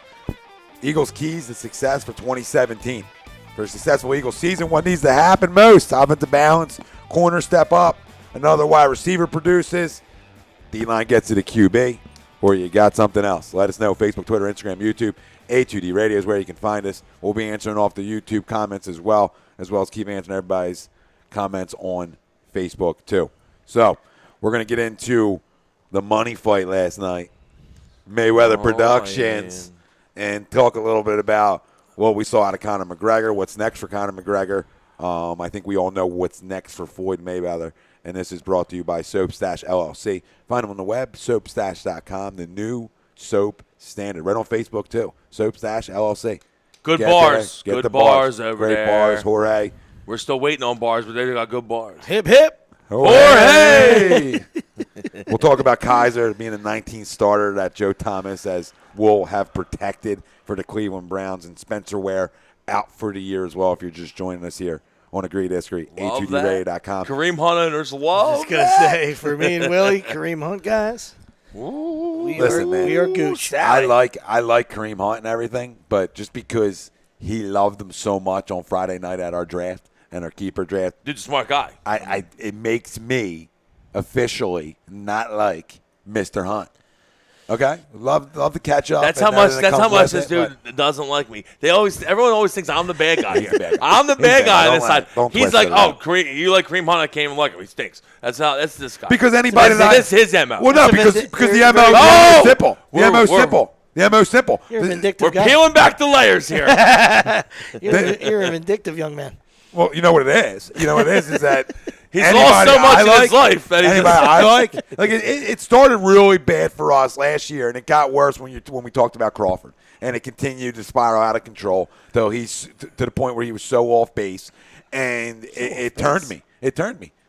There's a reason he still hasn't been in the pros. You've been calling him up for 3 years because he's not good. Year and a half. Let's be real on the amount of years. Okay, don't add on to the years that I've added on. Okay, a couple of things I've noticed in preseason is Kareem Hunt's run blocking, or protecting the quarterback, has a lot to be desired, which might afford opportunity to Charkandic West. Not the most talented in that backfield, but he's a pro. He can block. So well, I still think he'll do well because this guy knows Charkandic West. He knows a thing about a few things. This Agreed. guy. Hunt all day. A thing about a few things. You know what I mean? I give you credit. I'm just breaking your balls. I know a few things. Yeah, I mean, you're not that smart, but he'll get half right. I mean, listen, I'll own you in any sort of sports, any talk that you want to do anytime in your life. Everybody out there. 60% Everybody of the Friday time. night You're right. made it clear as day to you. Yeah. Made it clear as day to you who the talent was. The only guys that made it clear as day to me were your two bell cows that you've run with your entire life. Stickman ain't a bell cow. Stickman and the friggin' Spike Demas. That was it. No one else said that. Just them two. Two guys keeping it real. Attach it to hip your whole life. Two guys keeping it real. Like they're going to go against you. No, they said you're great. They said you're great. They said you couldn't carry. Oh. You can't carry. You're not Howard in his prime. I believe the conversation started because someone said that I was. I don't know where Howard went. I don't know where Rye went. Yeah, well, nobody listens to the dose. It's right there. It's right there. Well, nobody listens to the dose because the dose has an agenda. And his agenda is he's Uncle Prez. We're Mr. El Presidente agenda-free here. with Barstool. And that's fine because they made it, but they also been doing it for 15 years. That's why I try to remind Dose that I'm 3 years in, Daddy. We're 3 years into what we're trying to do. Slow it down. Hit the emergency brake. One bite. All right, we'll get there. Everybody knows. How about 4 or 5 bites? I mean, why end it at one? You know what I mean? When I dive in deep. I want to continue to go. He always says one, but he bites it 4 times anyway. Yeah, he is great. He bites, is great. I love how he does. I like how he goes pizza crust, though. It's a good move. But Dose has made me not like him by his constant blowing and saying, well, the Prez wouldn't do that. Well, what did the Prez do the other day for the first time in the Prez's history? Let's clarify this for the people. He probably cried yesterday. On why we're the best in the business. Okay, you know what he did yesterday? Or 2 days ago? Did a video from his car. Oh. Staple here. It's a staple. You know what I mean? You got a staple gun? That's a goddamn staple. We've had a few. These guys. dangerous. What do we do? Well, It's dangerous. Well, professionals Well, you're don't professional matter. fucking drivers. It's not dangerous, okay? I'm sorry. Someone grew up that way, and someone's become a professional driver. Okay? Some guys can just let it. It's in his system already, Yeah. okay? A lot of things I can't do well. That's one I can. I'll give that to him. I'll tell you what. Kneecap that bitch. That's the one time I always got his back. Saved my life one Bat time. right back to him. Saved my life one time. I could have pet the deer out the window, and the motherfucker went around and whoop. It wasn't like we were on the highway either. We were moving, and it was whoop. I don't even know how. We were coming on an on-ramp. It was an on-ramp, yeah. Dude, I swear to God, no bullshit. If I'm sitting passenger. If my window's down, hey, how are you? Correct. I give the deer a nice pet. Hey, how are you? Good to see you. Hey, baby. Hey, baby. Nice teats. Right fucking there. He was like this, and we're still down the road. Oh, we're good. We're good. And I'm right with I had you. to roll another joint just to calm myself down. That was ridiculous. Like I define. It's so great. I define. We're on two wheels here. Hey, this guy's not stopping him. I got some. Listen, look. I define guys like if I get in the car if they drive over a bridge, right? And that's how I define like, do I trust the guy I'm in the car with? Because any guy that I don't trust, I'm going to tell you to get over to the middle lane. You know what I mean? Just get over, right? We don't need to get cute if I don't trust the guy. On a bridge? No, I'm just saying because I don't like, unless I'm driving or really comfortable with the person driving, I want you to get out of the right. If I'm driving, I'll drive right all day. I like to make moves from the middle anyway, but Don't you I'll drive put me into that wall, Ricky Bobby. That's what I'm thinking. Get beside him, get him loose, put him into the wall. But I'll drive right lane with this guy any day of the week. I'll right lane it. You know what I mean? That's all. And that's how you know you'll get it. We're professional drivers. And the only other guy I can honestly say that I'll do that with is probably my dad, who's a professional driver. Professional drivers. You know, I mean, he thought New Jersey Transit would automatically fail the second he retired. Like that. That's how he thought about it. Like, oh, their stock's going to drop real down. They don't got me anymore. You're one guy. Surprised your name's not Cologino. You're one guy. Oh man, I'm crying. Okay. Driving the bus. Oh yeah, he was good. Big Chris could flat out drive it too. Yes, you can. They tried pulling her back into She school. can flat She out went up drive to it. visit. They said we need you back. My mom said she saw her. Yeah, they need her back. They're begging. Said go back. Tell them you need Ain't 45 too proud an hour. to beg. Bend the Sweet school over for a darling. minute. You know. Just tell them you bumped me up 10 an hour. We're back in. Plus 10 on what I was making, and we're back in. And we're back in. Our poll question. We're driving again for a living. That's right. Our poll question. I'm a modest guy. I mean, but I usually I'll shave off 6-7 minutes from the GPS. So just throw that out there. I didn't know where it was going. The guy can put that car with GPS up. Says I'm arriving at 1:44. I get there 1:37. That's it. Couldn't have said it better myself. I love carving. I love chipping time over. I feel so good about myself. I just like the fact if I have to Okay, drive car, anywhere, bitch, I'll take 10 off of this. if I have to drive anywhere in like the 5 towns around us because I drive them every day and know them so well, I'm like, oh, there's a traffic jam. Don't worry, we're just around it. I'm just catching you've been curbs. around. You've been in the game. No, I know all the back roads. It's the been in best. game. All right, so our poll question brought to you by Scanzano Sports. Find them on the web, scanzanosports.com. For a successful Eagles season, what needs to happen most? Offensive bounce, corner step up, another wide receiver produces, D-line gets to the QB or other. Let us know. Facebook, Twitter, Instagram, YouTube. A2D Radio is where you can find us. We'll talk the money fight as well. And anything we got going on YouTube, we'll read off some YouTubes as well. You want to hop on YouTube, Wells? Read off a few Tube comments? Tubi. All right, so the fight last night. Boys, thoughts on the fight? Post? Thoughts on the fight last night, and then we'll get into, was Conor better than expected, and did Floyd essentially fight like he had a lot to lose at one point, different from Floyd Mayweather, and talk about the greatness of Floyd Mayweather 50-0, and just some of the things he did last night that shows how great he is, or just an athlete. And we can talk about a little of that as well. But thoughts on the fight, I hate him. the start, and we'll move from there. He's a woman beater. No, we know that. We're talking about Scumbag. In the ring, hell of a guy. Thoughts on the fight last night? Pound for pound, maybe the greatest ever. Agreed. Pound for pound. Thoughts on the fight last night? What'd you see? What'd you like? Did you enjoy the fight? It was better than I thought it would be. Yeah, absolutely. Because normally Mayweather fights, he dances and doesn't get hit, and it's just terrible to watch. The Mayweather-Pacquiao fight was one of the worst things I've ever seen in my life. I'd rather watch Rob pick flowers. No offense, Rob. That's hard. No, I mean, That's to the Flowers. Listen, 10 rounds. I mean, I don't want to see anybody picking Flowers, but you're the Cowboy fan in the room, so I just had to go there. I get it now. The fan base is queer. I get it now. Yeah. I mean, it lived up to his billing. Yes, it did. I give thought 10 so. rounds. I mean, it wasn't. And Connor Mayweather made three different adjustments, during the course of the fight, and so that obviously highlighted his greatness. You knew what you were going to get out of Connor. I mean, obviously you didn't expect some of the, he was a better boxer. Started backing up like too early, though. Yeah, but he tried to outbox him when he really. I think his only chance was to try to Tasmanian devil him and land something early because you knew you were going to tire out, and as soon as it got late in the fight, you're done. You had to know that after him. Yeah. So why not? Like he started backing up too early. I felt like, and Floyd. I think when he landed that one uppercut was the only really good punch that I feel like Connor landed. Besides, he had some good jabs. Yeah. He landed that one uppercut and kind of caught Floyd a little bit, jarred his head back. But I think Floyd was like, you know what, it didn't really hurt me. So I'm all right. Because after that, from he kept coming forward. About the fourth and a half round on, Floyd was moving forward the whole time. Yeah. And from like the eighth round on, he was hopping forward. Yeah. And it was getting ugly. Well, that's exactly. He knows that he didn't, he's not a huge striker. That wasn't worrying him. So I mean, he can continue to come forward when there's no fear of that instant knockout. I'm not saying that he couldn't have caught him with one, but I mean, it wasn't there like his whole career. What I mean? He just once he started 49 other times. Yeah.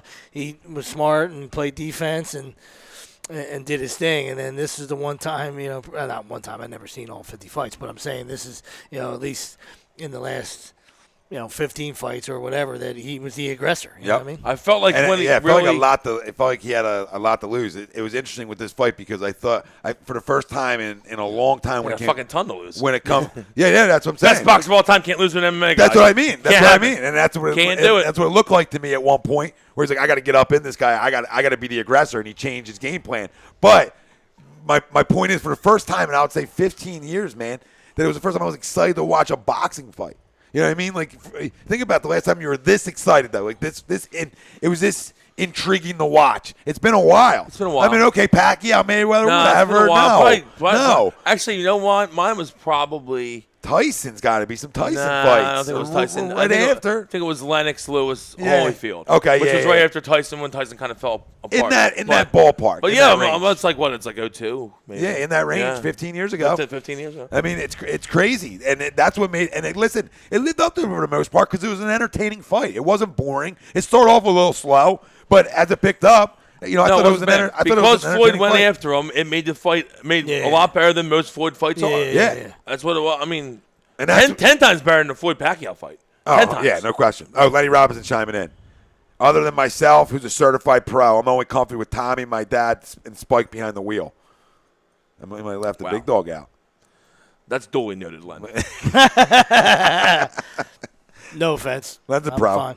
And he also said Tommy took McCaffrey with the number 2 pick. A little freaking high, bud.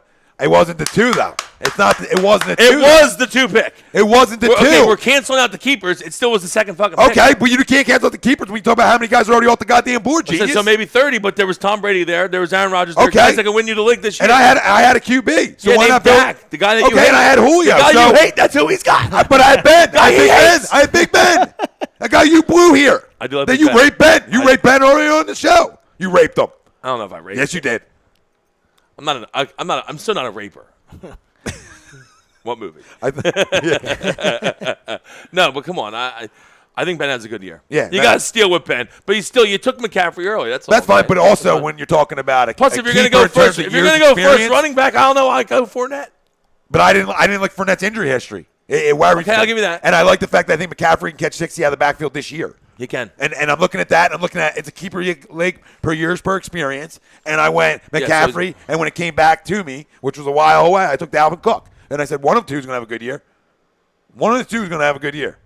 And if they don't, I got to keep better. Let's just look at who's going to win. My team's always built to win. Who's going to win the league this year, though? Okay? My team's always built to win 2022, 2024. I'm always built to win down the line. Yeah, you're 10 years later, buddy. But don't you want money now? I do, but I can. But Julio give me 40 a week. Don't you want to win now, Matt? I do, but I bring the kids up. That's why.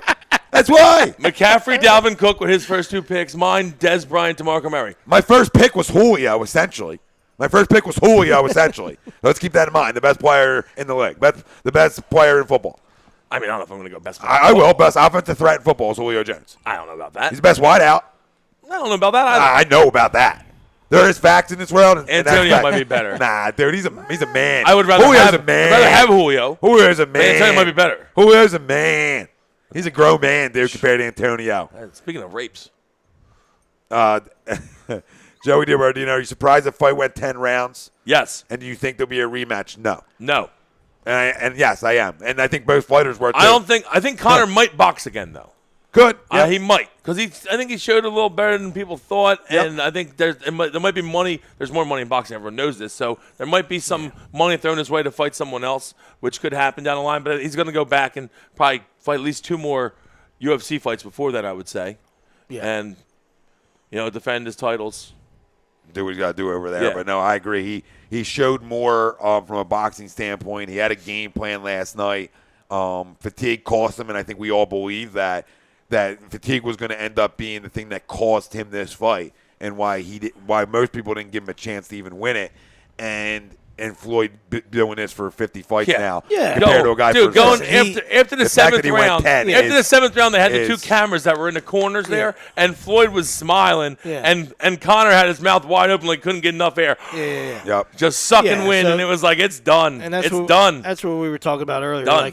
Like, he absolutely beat him up the last 2 rounds. That's not even a question. But in my eyes, you gotta let the guy go down. Absolutely. He's got to go down. You can't stop that fight right there. That was fixed. That was a fixed stoppage. And the fight was over. Conor was going to lose the fight. Yeah. But let him hit the canvas. He even said it after the fight. Let me hit the canvas. I totally agree. Fucking Christ. Yeah. How are you going to stop that right there? First off, the last 3 punches that he threw, only one even landed. And then he stopped it. Like, maybe stop it before when he hits him back into the ropes and he's completely dazed. Yeah, because then, Mayweather held him up on that one shot. He I was like, he kind of held him up. I was like, he's trying to punish him. And Floyd was turning his back a lot because knowing that he can't punch him in the back and turned his back a lot, used that to his advantage. But I don't know if he turned his back. We were talking about this. I thought Floyd did one thing. This is why Floyd can go down as the greatest pound-for-pound boxer in history, is because he changed the way he fought last night. Well, I think it might have been game plan, though. And some of the things he did, regardless, game plan or not, when it went away from the style that's won him so much and went back to a style which you could say he was a little bit more when he was younger. A style that he went on attack. And that's the attack style he ran with when he was saw younger. blood in the water, When he did went on both. attack. You know what I mean? No, when younger, he did a lot of both. He would dance and then attack you and just whoop your ass. And then as he got older, he used his footwork, which is the greatest in the history, right? Used his footwork so you can't touch him. But not only did he use his footwork a little less last night, what he did was his upper body, he used a lot of upper body movement and head movement to keep himself away from Conor really freaking well last night and avoid a lot of punches that Conor's land on usual boxers, right? Yeah. Like Conor had a left last night when he jumped out, turned his body, and threw a left at him and missed, okay? And I went, if that's against any other boxer, that's connected and he's down. And that's how quick Floyd is. And it just shows you, man, the guy's 40 years old and can flat out still moving around. No, he definitely can. Move the puppies. Hit puppies. The only shot I gave this fight is that Floyd lost a step. That's the only shot you could give this fight. I was a 10 out of 10 going on Floyd, my confidence. Well, you got to hope that maybe he hasn't taken it seriously. I went down to an 8 because Vegas told me it was more of an 8, and they were giving Conor a shot. So I went to my confidence level as an 8. And I said the only way Floyd would lose, which I didn't give really a chance to, was if he lost a step, right? If he lost his great first asset. first three rounds. He didn't even do the normal dancing he does. He did a little footwork. He actually was letting Conor throw, which is smart because he tired himself the fuck out. Yeah. But he was just letting him throw. He's letting him fire. God, I think Floyd threw 12 punches the first 2 rounds maybe total. Not a lot. I'll tell you that. No. So, but I mean, it was a great game plan. Obviously, it worked to perfection. I still wish they would have let him hit the canvas, like we said. But I mean, the fight was over at that point. It was already over. And I thought McGregor showed pretty well. I mean, the UFC comes away smiling because he didn't get killed. Yeah. He showed pretty well. They're happy. Yeah, he's a tough dude. I mean, they're happy. I don't think there was any question about that. It was just like, like you said, was there going to be enough skill there to hang with? He showed a pretty nice jab. You know what his complete downfall, in my opinion, of the fight was when he showed that he was fatigued. Is that the whole first couple rounds when he was kind of the leader of the fight. He was. I mean, if you watched, Yeah. and he had his right hand up the whole time, was kind of messing with Floyd in his face with it, and Floyd kept trying to smack it away, and he was just keeping it there. And then by like the 5th round, it wasn't there no more. Yeah. It wasn't there no more. Yeah. But he was working a solid jab with it, and then coming with a left while Floyd was getting, because he had it like here the whole time, just kept it there, which I liked. But then, he got a little too tired.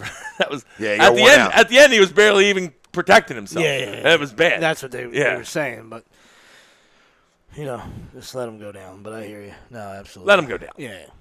I know we're so worried about head injuries. It's boxing.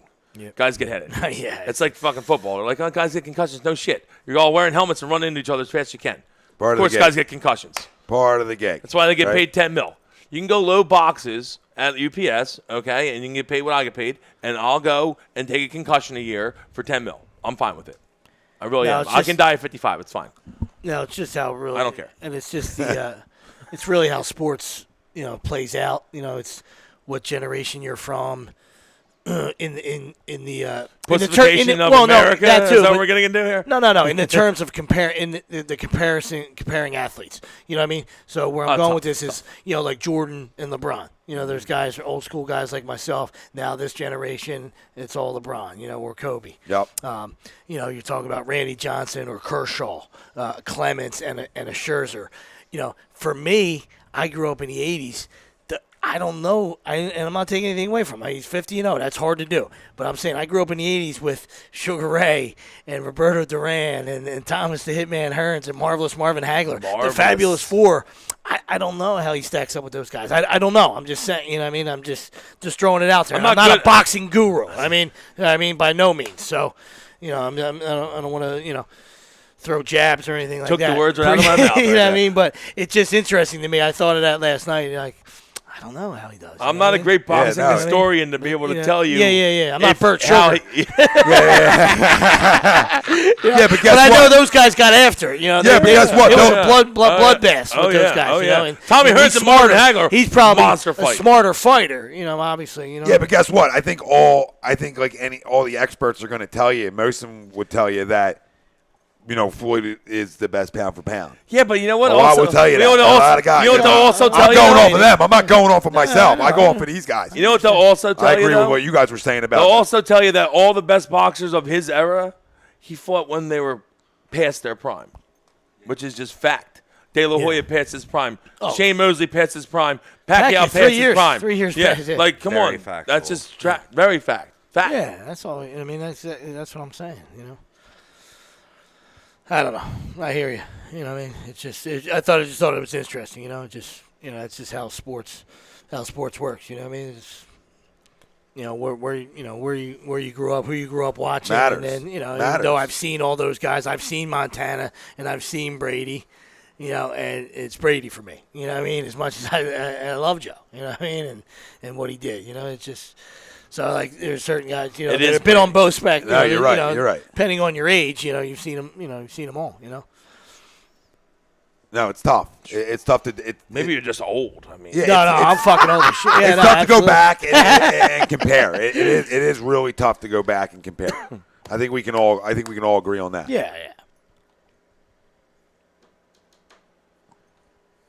All right, what do we got here? That's it. That's all you want to do on the fight. That's fine. Yeah, I mean, we can still talk more. No, I mean, there's really nothing that I'm not a big boxing historian. Yeah, me neither. We don't have to kill it. Listen, it was a money grab. It was a hype thing, and when they hugged together, they said, "Oh, we see you in the VIP later." They lived up to it. They don't care.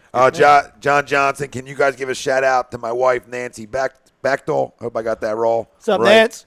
Bechtel. I hope I got it right. I can't do names. You want to do names? Let's go here. How about Nance? We'll go Bechtel. Nancy Bechtel. Nancy Bechtel. She's a big football fan. Loves the show.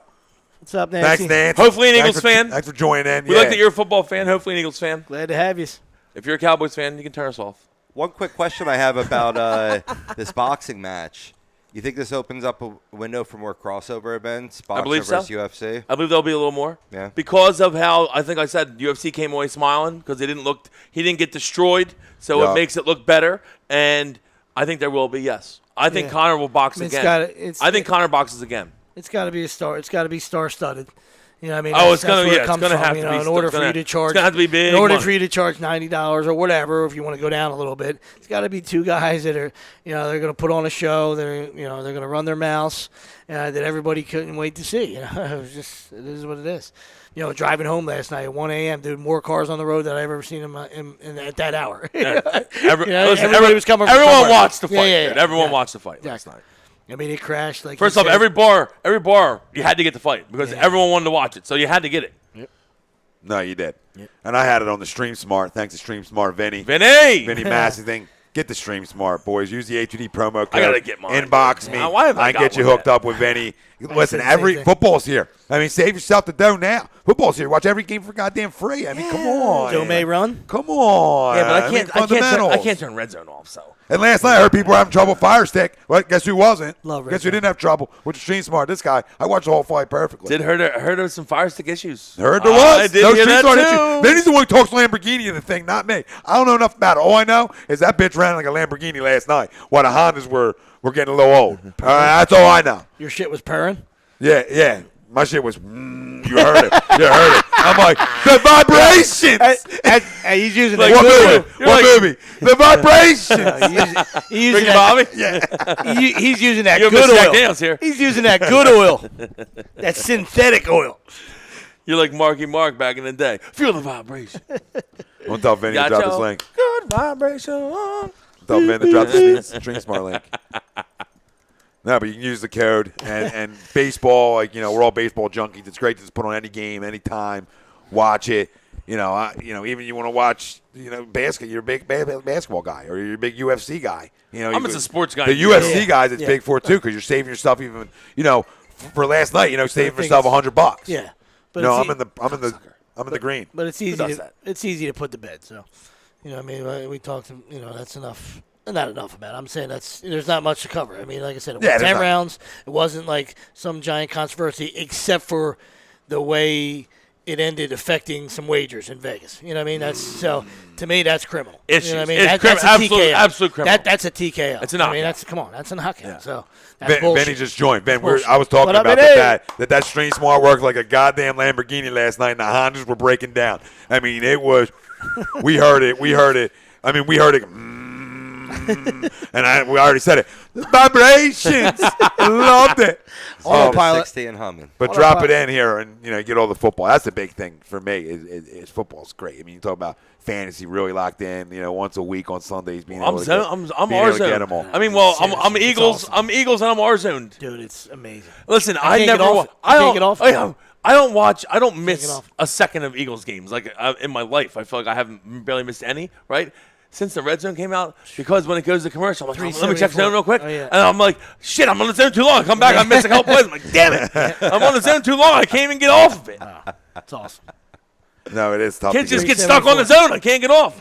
Wait, I have some friends, I'm not going to name names, but they're Eagles fans that are like, names. they're like, I watch red zone the whole time. They say, I figure I'll see every score anyway. I'm like, yeah, that's weak to me, but but I understand it. I get it. I get it. I understand your addiction.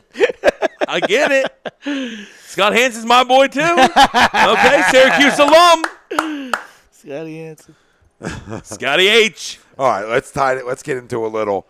We don't even need to get to this, but the Sean Kaiser 19th quarterback. There's a lot of fucking quarterbacks. Can we name them all? I wonder. Oh, that's uphill sledding. Can we try? Sure. Brady Quinn. Yeah. Derek Anderson. Derek Anderson. Correct. Colt McCoy. Tim Jason Couch. Campbell. Yep. No, Tim Couch too early. Too early. 1999. Yeah. He's part of the 27. Yeah, he's part of the 27. Jason That's Campbell. Jason Campbell. Hold on. RG3. Yeah, RG3. Who else last year? Theo something. Unbelievably gross. Theo. Or Yeah. Thaddeus. I'm sorry. Thaddeus Webb. Thaddeus something. Oh shit. I'll come back to that. Yeah. Thaddeus Young? No, that's a basketball player. Yeah, it is. Thaddeus something. I'd thought the same thing though too. Yeah. Thad Castle. Mountain State. Yeah, great show. That's Damn, I can't believe I got canceled. Pocket pussy. Hold on. Oh my God. Seneca Wallace. Yes. Yeah. Kelly Holcomb. No? Early, Too early? 2004, I believe. Too early? Shit. Kelly Holcomb. You got Kessler. You Say got all Derek these guys. Anderson? Yeah, Derek Anderson. Yep. Derek Anderson. Damn, man. There's others. Bruce Gradkowski. Oh, Gradkowski. That's right. That's one. Oh, hold on. I got another one. The guy that was on the New England for Brian Hoyer. Oh, yeah. Brian Hoyer. Shit, yeah. Colt McCoy? You got him. Yeah. Said him. Shit, I don't know. It's a lot of freaking quarterbacks. many. It's a lot. It's a lot. It's crazy. What guys? Is Kaiser going to change RG3? it? Is he good enough for you guys to change any of this? Deshaun Kaiser. Yep. I mean, I guess the Browns are hoping that he's going to play for a few years. Jesus.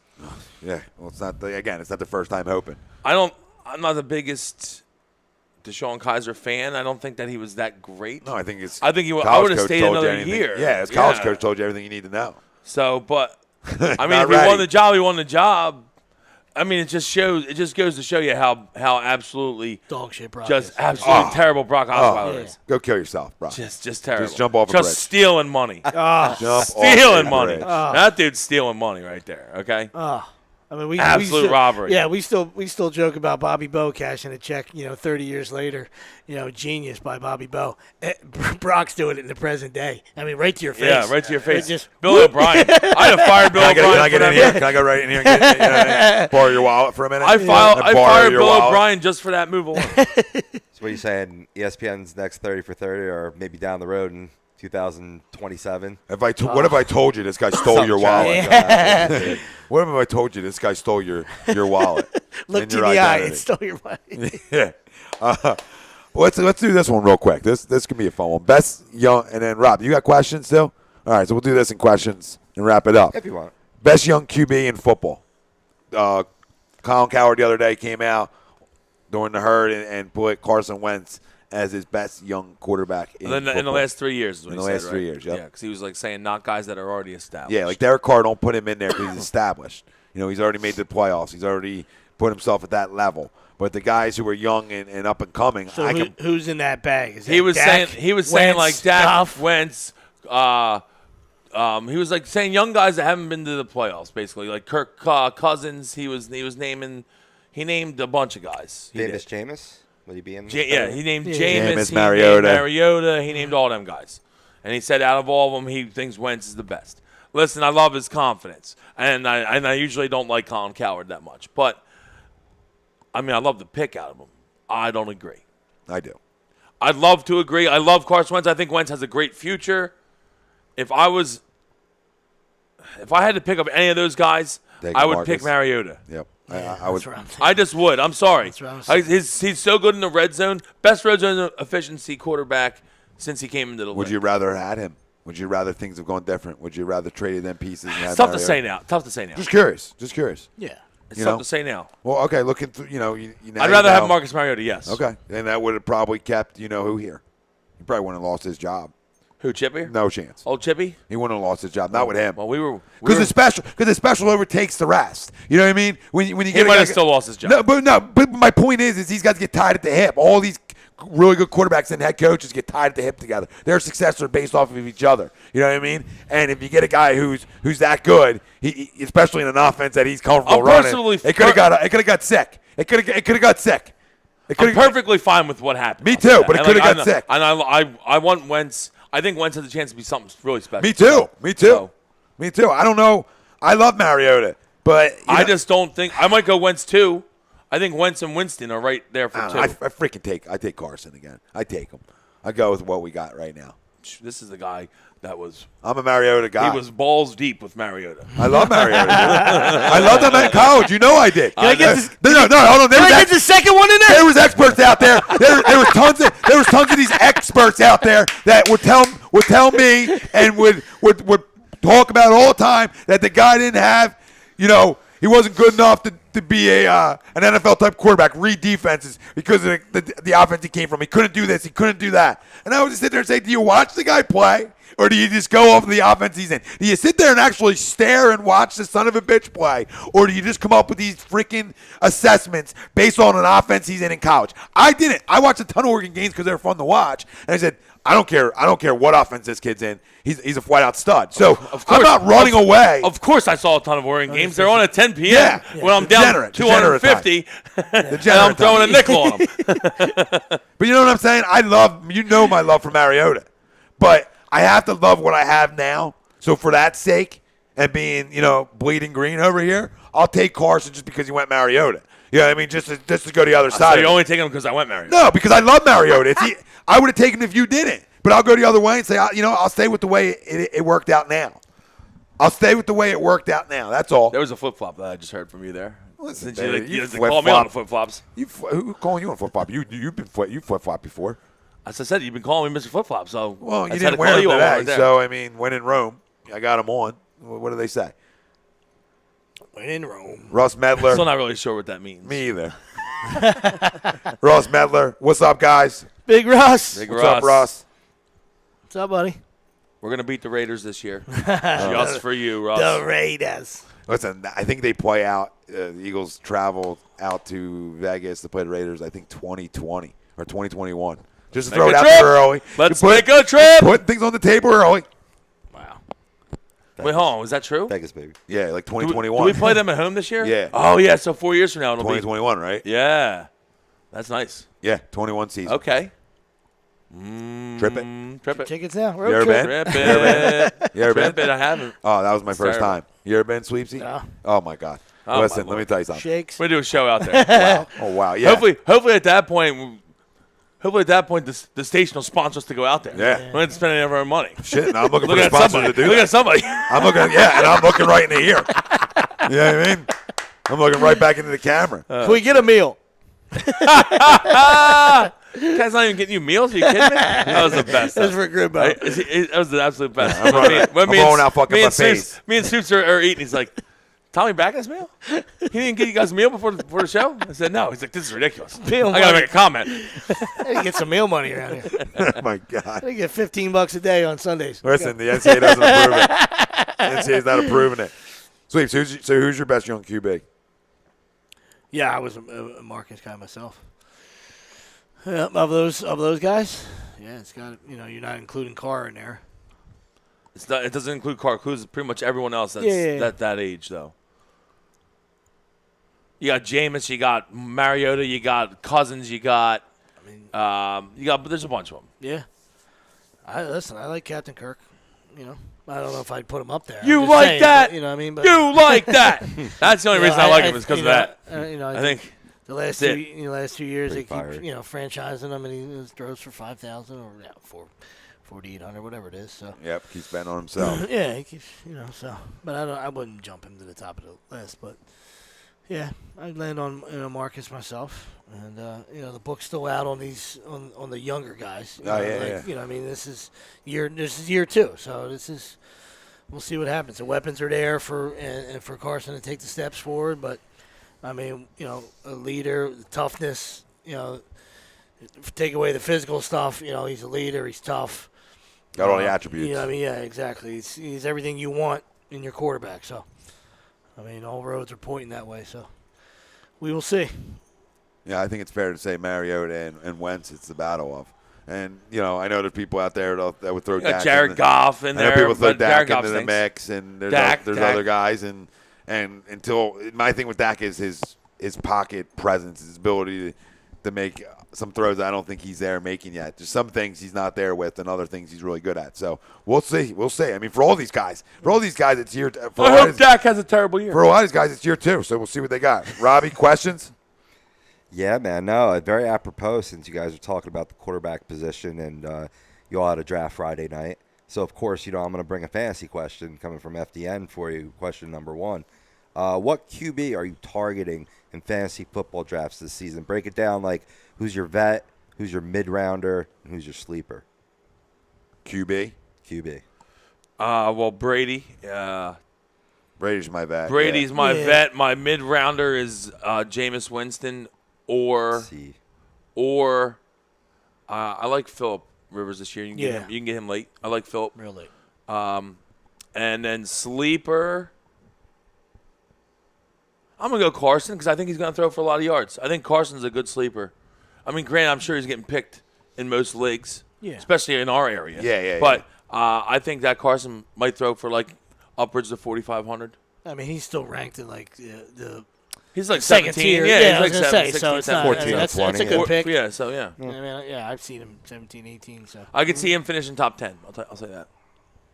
Nice. Yeah, then that's true sleeper value. Then I like Brady too. I'll go with the guy we were talking about because I think he's a second tier guy probably in most books. Mariota, and buy 2 mid-rounders. And then I'll do the same Mariota. as him. I'll go. I'm looking at Carson. If I can get him later. I think he's a second tier guy, but on a book I'll probably be 20, and that he could probably score the 20 spot. So. In terms of QB, so third tier guy you could get away with, I think, and still get him. yeah, I got Marcus late in the like 8, I think 8, 9, 10 or something. Yeah, maybe 10 or something. I don't know. Just because once the horses went, I was like, I'm awake. I'm wait. good. I'm cool. Yeah, I'm gonna wait because especially Luck was out there, but I don't shoulder injuries. Shoulders scary, got me nervous. You know what I mean? Scares me away. But I like Breeze. You know, what I mean, who doesn't? I'm saying the first two guys are. That's my bet. The first two guys, but Him I'm and There's Michael Thomas stack first all off, day. any of those top 3. Yeah, you can't go wrong. Brady, Rodgers, Breeze. I'll take either on any of them, and I'll take them high. I think it's second year with Michael Thomas. He's a superstar. Look for Stack big him things up. out of him. Yeah, so I like Breeze. In the middle. Yeah, like we said, that's probably where Marcus fits in. And then Who's a sleeper? Who is somebody sleeping on, or people are sleeping on? Maybe not paying attention to camps. probably Stafford. I got him real late. I know he's always So solid. he's So never solid. respected in rankings. Yeah, Yeah. he never gets it I get enough. it. You know what I mean? Yeah.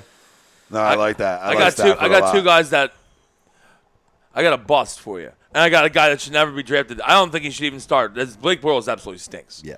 Okay, Blake Bortles stinks. Chad Henne should start for that team. Exactly. Or the third guy. And my guy to avoid this year, Derek Carr. Really? I don't think Derek Carr is a big year. I really don't. Injury Sorry, Raiders fans. I think you're in a tough division. I think the Raiders win about 7 games this year. Does the injury scare you or just? No, the injury don't scare me. I just think that they won a lot of games they won a lot of tight games last year, and I think it's just going to reverse this year. I think that Derek Carr's a good player, and I think he's got weapons. But I don't know. I just don't see the Raiders having a good year. Maybe he gets hurt again. Just my opinion.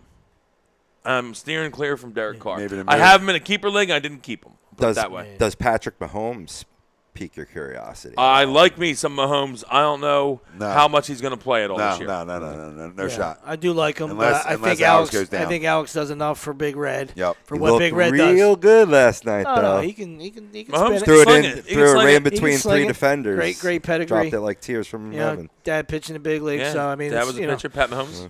But I think Tom's saying, and if I'm catching your drift right, is that you got to respect Alex Smith and what he's done for the Kansas City Chiefs. He's and, the definition of a game manager. And you let him, You know what I mean? you let him maturate this year. Learn under him. Which those guys hate. There's no rush. You're You know, paying Alex Smith a lot of money. So quarterbacks hate that for the most part, but he is the definition of a game manager. No, he is. manages the game. He is. That's the thing. Like I'm not gonna rush Mahomes. You win games with Alex with the their quarterback. defense is fantastic. Yeah, I got a great defense. I don't know if you can win the title. Yeah. You win games, though. I got a great D for this year. I have Alex Smith. I'm paying him a good amount of money. There's no reason for me to rush Mahomes. No. Chiefs D should be good. Yeah. Let's jump on. And we next played question. them early. Awesome. Next question. Oh, this is a good trivia In question. Kansas City. Your favorite player, Jose Reyes, became the 6th player in MLB Who's history. favorite? All your favorites. Yeah. But what he did accomplish is Tom is a fan.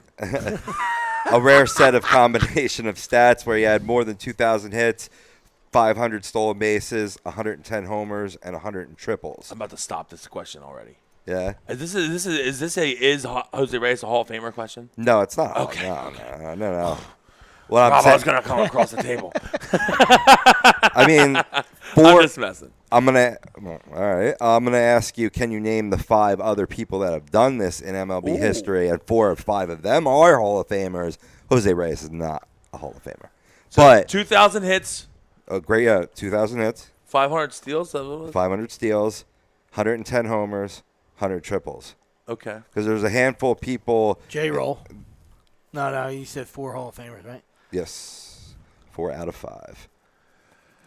J-Roll got to be there, right? Maybe not enough steals. 500 is a lot of steals. That is a lot of steals. Definitely 100 triples. Yeah, he's got to have 100 triples. Ricky Henderson. That's a great guess. Everybody guessed it, but he didn't do it. Really? That's amazing. Ricky stop at second. Tim Raines. How can Ricky not get it? Yeah, Ricky didn't like triples. He didn't have, yeah. Ricky exactly. didn't like triples. Ricky didn't like triples. Probably had like 90 in his career. He had 68, I believe. 68, yeah. But I looked the stat up a Ricky while didn't back. like He's like the steal third. How many home runs? Yeah, He like the steal Buck 10. third. That shit I used to do. No, how many home runs total for this? 110. 110? Mm-hmm. That guy didn't hit enough. I was thinking. One of them's the greatest hitter of all time. I mean, argument's sake. Barry Bonds got 100 triples? Nope. Ty Cobb. Correct. I don't like him. Shit, are they all old guys? That's the Rogers oldest. Hornsby. Nope, but good guess. There's one more older Tim guy. Raines, in no? Tim Raines is correct. Mickey Mantle? That's a great guess too, and that was one of my guesses, but no. Rock Reigns. So far you got Cobb and Raines. All right, who are the other ones? A-Rod? He's not a Hall of No. Famer yet. Yeah. Well, he said 4 or 5 are Hall of Famers. I'll give oh, you- and the other one's Reyes. Right? Okay, Yeah, that makes yeah. sense. Right, yeah, he's okay. the sixth one. He's the he's the sixth sixth. So there's one Yeah, that's not a Hall of five. Famer, right? Yep. Yeah, okay. And that one, I'll just give you, is Kenny Lofton. Oh, okay. And that's a very similar player to Jose Reyes. And Kenny Lofton could be a Hall of Famer, too. He's very close. Yep, yep. And the other two are Hall of Famers. The other two are Hall of Famers, correct. Barry Larkin? Nope. I don't know if triples probably. One of them is a current manager in Major League Baseball. Jesus. Yeah, let's get him. Let's get him. Tapping. Yeah, let's get him out. Yeah, who are they? Lou Brock Yeah. and Paul Molitor. Paul Paul Molitor. Paul Molitor. Paul That's a good Molitor. Paul Molitor. I just thought that was a great trivia 100 question. triples, yeah. Yeah, That's tough a good one. 500 I mean- steals for Paul Molitor. Huh? I know, right? That's Wow. the thing, yeah. Didn't see that. Forgot he could run a lot. I knew Paul could play. Yeah, yeah, absolutely. Paul could definitely play. J-Roll's not on there? Close. Yeah. Close. I think he's one of the ones that Triples? I don't think he made the homers, believe it or not. Does that make sense? No, I think he had to make the home. Yeah, He might not have made the 100, steals. He may not have made the steals. That's what it was. 500 is a lot of stolen Yeah, it is bases. a lot Yeah. of stolen bases. Yeah. It is. Because Rollins stole like 35, 40 a couple times, right? But I don't think he ever. No, You he get didn't have, 500 steals, you need like a season of he 70 didn't in there. have monsters. I mean, Reyes had a couple 70 stolen base seasons. Correct. To it right now. Yeah, next question. Yeah. Yep. And sticking in Philadelphia, this would be a far easier question for you guys. Does this kid, Reese Hoskins, have a chance to be Trout-like? I don't think it's going to be Trout-like, but I think he's got a chance to be special, real special. I think he's got a ton of power. I don't know if he's going to hit 330, be like that kind of like guy like Trout, but I think he's going to be our first baseman for years. I think you have to move him back to first just because you don't want to risk injury in the outfield. So moving forward after this year, he would be my first baseman starting, and then I would make some moves with my outfielders and Tommy Joseph, who currently plays first. And I'd shake some things up. Actually, I got some great ideas for the Phillies, but we'll wait on that till another show. Sorry. J-Roll, 30 stolen bases short of beating Wow. Wow. 24, 55, 115 triples, 231 bombs, 470 steals. So close. J-Roll's, I know it, dude. So close. That's what it was. Wow. Yeah, I agree. I agree with that.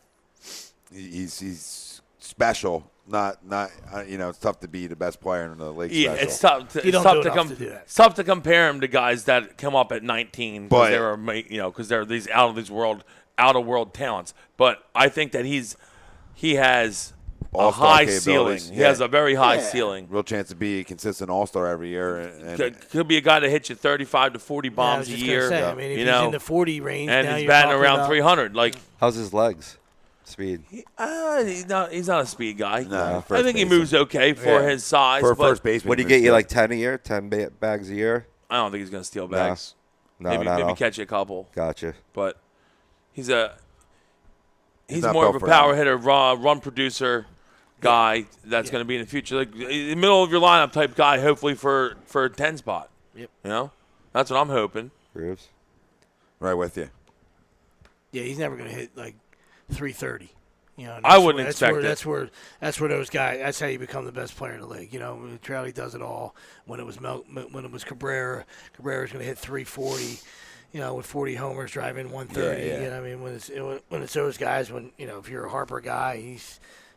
When he puts up his monster numbers, that's how you get to be, That's pull holes in his day. Pull holes in his day. It's guys that hit Come three. on. It's a difference between the guys that do that and hit 290 and the guys that do it and hit 340. Exactly. That guy hit 290 and 40 bombs. He's a very good player. Special player. The guy who bats 340 and hits 40 bombs. Is a first ballot. Yeah. There you go. Yep. Next question. It goes to real good player. to our point. Matty Klink, what do you bring him up. That's what shows you. Bring him up. And Scotty Jetpack Scott 22 game hitting. Pass or fail, man. Pass or fail, man. We said that nauseam for all the kids. It wasn't just a Crawford thing. This was an all kid thing. Pass or fail. My whole thing from the get and what Sweet just said. Yep, here you go. Bring them all up. You know who's failing? Wasn't. That third base is failing for me. I want him gone. My first 2 moves of the offseason, Tom won't like, but I'm getting rid of the 2 guys off the team immediately. I'm finding someone for him. Maybe I had Tom and Joseph in the deal. I need the Dubel and Franco off the team immediately. No, I don't care. You want to trade Dubel? And I'm gonna try to trade for Stanton, and I'm moving Nick Williams is playing center, and hopefully Stanton plays left. And we got Reese at first. And I like to even keep Caesar. Maybe have Caesar play third. Now here's a question: what if and Scotty's up? Like I said, batting average to me is overrated. I hate batting average. So what if Joseph gets to 27 and 80, 240? No, I'm just saying. I think Tommy Joseph. Because also shows he can play a little left. I understand his batting average. At first, his BABIP, which I'm not big on these new stats, but batting average on balls in play, which normally is around 315, 320. Guys that have great years like 370. Guys that have bad we just get unlucky, basically. It's like 275.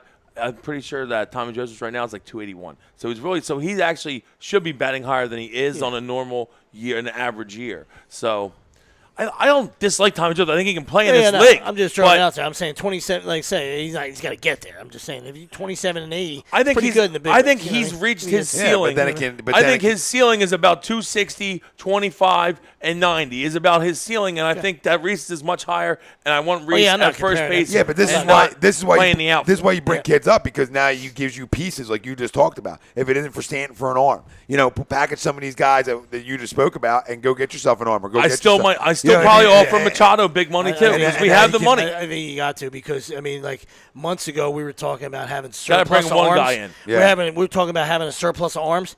Name your number 2 guy now. Yeah, I'll wait. Go ahead. Yeah, I'll wait. I'll ask my 2 boys. You know where he is. After Nola. You know where he is. It's 6 though, and he's not here. It's 6 though. He won't be here for a while. You know what I mean? And that's why you got to package some of these guys. These younger guys that you're not, you know what I mean, that are on the way out for kids. I think it still can be Ike, but I'm not ready to throw these guys out. Year. The baby out. But I'm ready to bring in a vet who can deal with it a little bit. You have to. I'm ready to bring in a vet who can deal with it. I think it's time for that. And you got to bring a bat in. You have to bring a star in.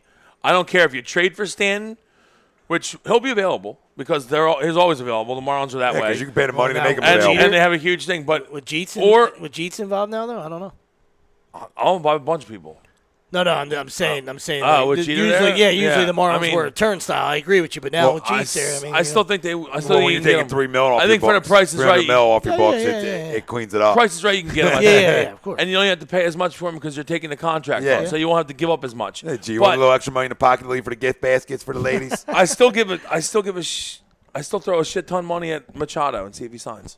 I still would. No, I mean, I'm not against that. Because I think Manny Machado has had a down year in his circumstance. Still having a damn good year, but a down year for him. Yep. I think he's a better player than that. I think he's a star. And not to mention he's a great defensive player at third base. And Franco's been terrible defensively at third base this year to go along with his terrible hitting. So I throw huge money at Machado. We have the money. Throw it at him. Maybe he doesn't sign. Maybe he does. Yeah. And we'll see. We'll see how it all works out. You get a top-of-the-line starter and you get a big bat. And now you're talking. Yeah, hey, let's go. Let's go play. It's enough for the rebuild. And I like some pieces that we got. Or I mean, if you go and get Stanton or sign Machado, you throw him in the middle of the lineup where you got maybe Hoskins hitting after him, Nick Williams in front of him. Yeah. You got probably Caesar leading off. See, I like Caesar leading off. Because as sexy as what Hoskins is doing right now, Nick Williams is a flat-out pimp. Nick Williams can play. He's been doing it for months. Yep. I mean, Nick Williams can play. Yeah. Him and Nomar Mazara were the two guys I really wanted in that deal. Hopefully, Altair's healthy. Yeah. It doesn't And hurt. you throw him right in the lineup, too. Doesn't hurt. And you got Alfaro batting like 7 or 8. Alfaro's done a pretty good job. You got Galvis batting 7, Alfaro 8. Yeah, well, and we'll Let's see. go. And let's see how the Crawford Galvis experiment happens in September with JP playing third and Galvis playing short. And Kingery up. Because it's Kingery will be up, too. Because it's an easy transition for him to move to You don't third. think that No, Kingery's gonna be up? I'm praying, but I'm just saying I feel like they're mushing him a little bit. You know what I mean? Well, Like, you know, 24. He's got to be up at September. Yeah. I think him and Crawford are both going to come up, and they're going to just. I think I'll tell you what, the writing's on the wall with both of them taking balls at third. That they are not happy with Franco at all, because I mean he's had a terrible season. He has a lower OPS than Ben Lively. Yeah, it's so bad. I mean let's just call it as it is. Next question, Robbie. Terrible season.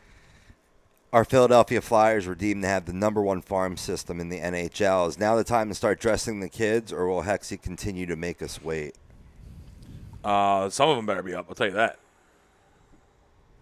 Absolutely. I want 2 defensemen up. Who did we just draft #1 overall? He needs to be up. Nolan Patrick needs to be up. If he's healthy. That early, huh? I think he has to start up. Absolutely. Yeah, #1 overall pick. I think he gotta play. Absolutely. And I think,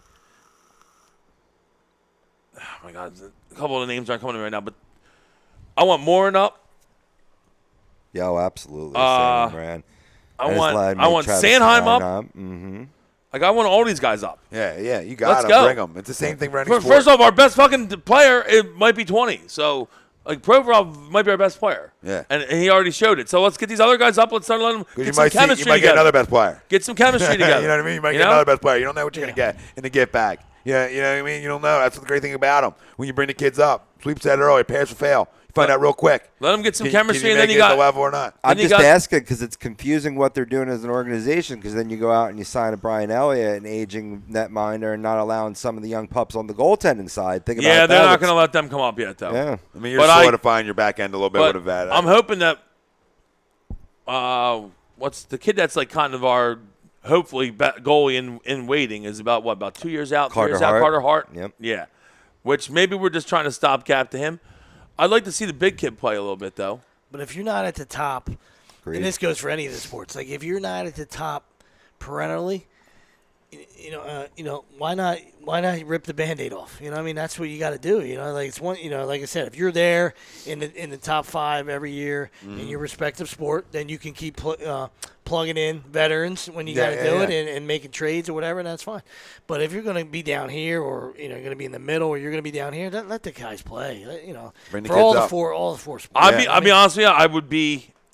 I'm not against signing Yager, just to see if maybe Drew, that they still have Drew's best season. He played with Yager as a line mate, and they made each other both better. And I know Yager's old now. But he still had a good year last year, 23 goals. Yeah, and he's old as dirt. I'm well aware, but. Talked about Yogs on the show last week. But Claude has not played as well since then. So maybe we see, hey, maybe Claude still has it. He gets with him on the line, and maybe we can make the playoffs. And if not, maybe it's time for Claude to go bye-bye. Yeah, I think I saw on a list the other day. He wasn't even in the top 16 or something. I don't know if you guys posted Top that. 20. Top 20. I didn't even see. He wasn't even there. Yeah, based on last performance. I mean, NHL Network did say easily turn around the season this year, could easily put him back in the top 20. But if it doesn't, they drafted his heir apparent, Nolan Patrick. I mean, he's going to be their #1 center. There's no doubt about it when he's ready. He needs to be up. All right, next one. Next one is the last one. It's a new twist question, new little fun question that I came up with from Post 5. I call it 1, 2, 3. Rank the following in the order of importance to the sporting world: the Mayweather-McGregor fight last night, NFL training camps leading off to kickoff, or MLB pennant and wild card races. Rank them in priority of importance. Oh, NFL all day. You know, when you just go. You go by the popularity of the sport. Yeah. If you ask the country, they would probably say the fight last night would be #1. But baseball's always going to be 3. Personally, I'd say baseball pennant chase is 1 for me. Yep. The fight was 2, and training camp's 3. I don't give a fuck about preseason. Well, I'm not looking. Once NFL starts, I'm looking at a start. I'm looking at a start. I'm geared up. Once so it's strictly preseason. It's not start of the season. He said training camp. Training camps leading the kickoff. I mean, the playoff push. I don't know how that couldn't doesn't jazz you up. I mean, the I just second love wild baseball, card thing is so. we're baseball Yeah. guys, but the It's second made it wild so much card is better, unbelievable. hasn't it? There's the It's one AL great wild card. change. There's 8 teams. Like when Hellickson went to the Orioles, we all said, "What the hell are the Orioles doing? Yeah, why are and they Tim not selling?" Beckham's been They're 2 ranking. back. You know, the idiot Rangers, they deal Darvish. They're like 2.5 back. There's 8 teams in that little window. It's crazy. Now the NL's, the 2-teamer. That's a D-backs. Yeah. And the Rockies, because the Cardinals won 8 in a row, made no moves. The arrogance of John Mazelnak or whatever, it makes me sick. Brewers made no moves. And the Cubs righted the ship. And What's we're Coach timing that too. been hitting for them though? Who they got from the Mets? Neil Walker. Neil Walker been hitting for the Brewers. Yeah, that was the one thing they did. But But that was after the deadline. Yeah, but still. It's But no, that American League wild card is insane. So it's it's really that's awesome. The playoff push, there it is. September's right around the corner, and we'll see some pups up and and see what happens. With these remaining races, I think there's 3 of them that are disgusting. The AL West is a jog. The Astros came back to earth a little bit without Correa, but the AL West is a jog. The NL West is a jog. The NL East is a jog. And then the rest are, up for grabs. Well, that's what I was telling. Red Sox, Yankees. Apparently, the Harper took some Cubbies. swings yesterday. They were saying, and I was telling that to Ron because he has him in fantasy, and he's like, "Fucking like." And I said, "What's good for you is he might come back for the playoffs." The only problem is with the Nationals having such a big lead. Yeah. I might hear him come back and play a few games, and I don't think they're going to be playing him every day. No. I don't see that. Not necessary. Yeah. Well, I know he probably he's never had 100 RBIs, and he was like 89, so he's going to. I'm sure he wants to try to get that, but they're not going to. They want him healthy for the playoffs. Same thing with kills me with Scherzer is I think they're going to take it easy with Scherzer the last month. That he's been banged up. Yeah, he's a bulldog. I love me some Scherzer, but gotta be healthy he's for been the carrying playoffs. my freaking fantasy team, but they need him in for the playoffs. Yeah, Kershaw had his best playoff appearances last year when he was actually shut down. So there's truth to it. Truth to shutting them aces down a little bit and slowing the limit their innings a little bit, limit their bullets, and you get a fresher guy for the playoffs. Yeah, you know what I mean, absolutely. All right, boys. Well, listen, it's been freaking fun. It's good to get back into the saddle. Yes, sir. Back in the saddle again. We'll see you guys next Sunday. Everybody enjoy Game of Thrones tonight, the season finale. Yeah, winter's here. Of winter. Season finale of winter. And then we're just talking all football. It's only quick, huh? Yeah, dude, 7 episodes. Yeah. Only 6 left next season. Oh my God. They said going in there's only dang 13 it. left. Oh my God. First off, This is right here. when this one ends tonight, I can already tell you that I'm just gonna be like my biggest regret is that somehow I die before the end of Game of Thrones. Garrett gets hit me on the forehead. Is this camera on? Is this on? Is this? She's an amateur. Is this mic on? Is this mic on? Hey, this bitch is an amateur. All right. No Agenda Radio, worldwide leader of Real Talk. Agree, disagree. HUDRadio.com. See you guys next Sunday. We thank all our sponsors, Soap Stash LLC, the new Soap Standard. Find on the web, soapstash.com. BMW of Atlantic City, GibsonMayor.com. Jorge, we need bars. ScanzanoSports.com, SportsOutletInc.com. See you at the club, Tom. All right. For Tom Arnone, Nick Delgado, Brian Wilson, Rob Povey on the ones and twos, everybody that joined. Y'all make the show the best in the business. We out.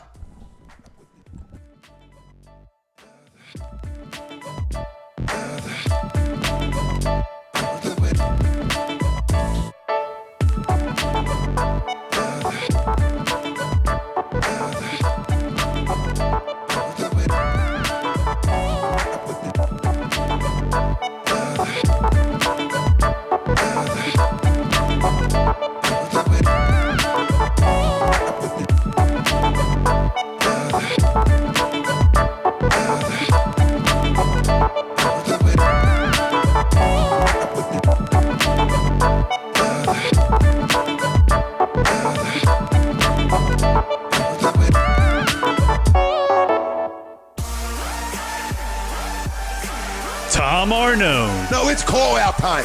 Brian Wilson, You died for that football. Nick Delgado. It's going to be a battle. You're listening to Agree to Disagree only on A2DRadio.com.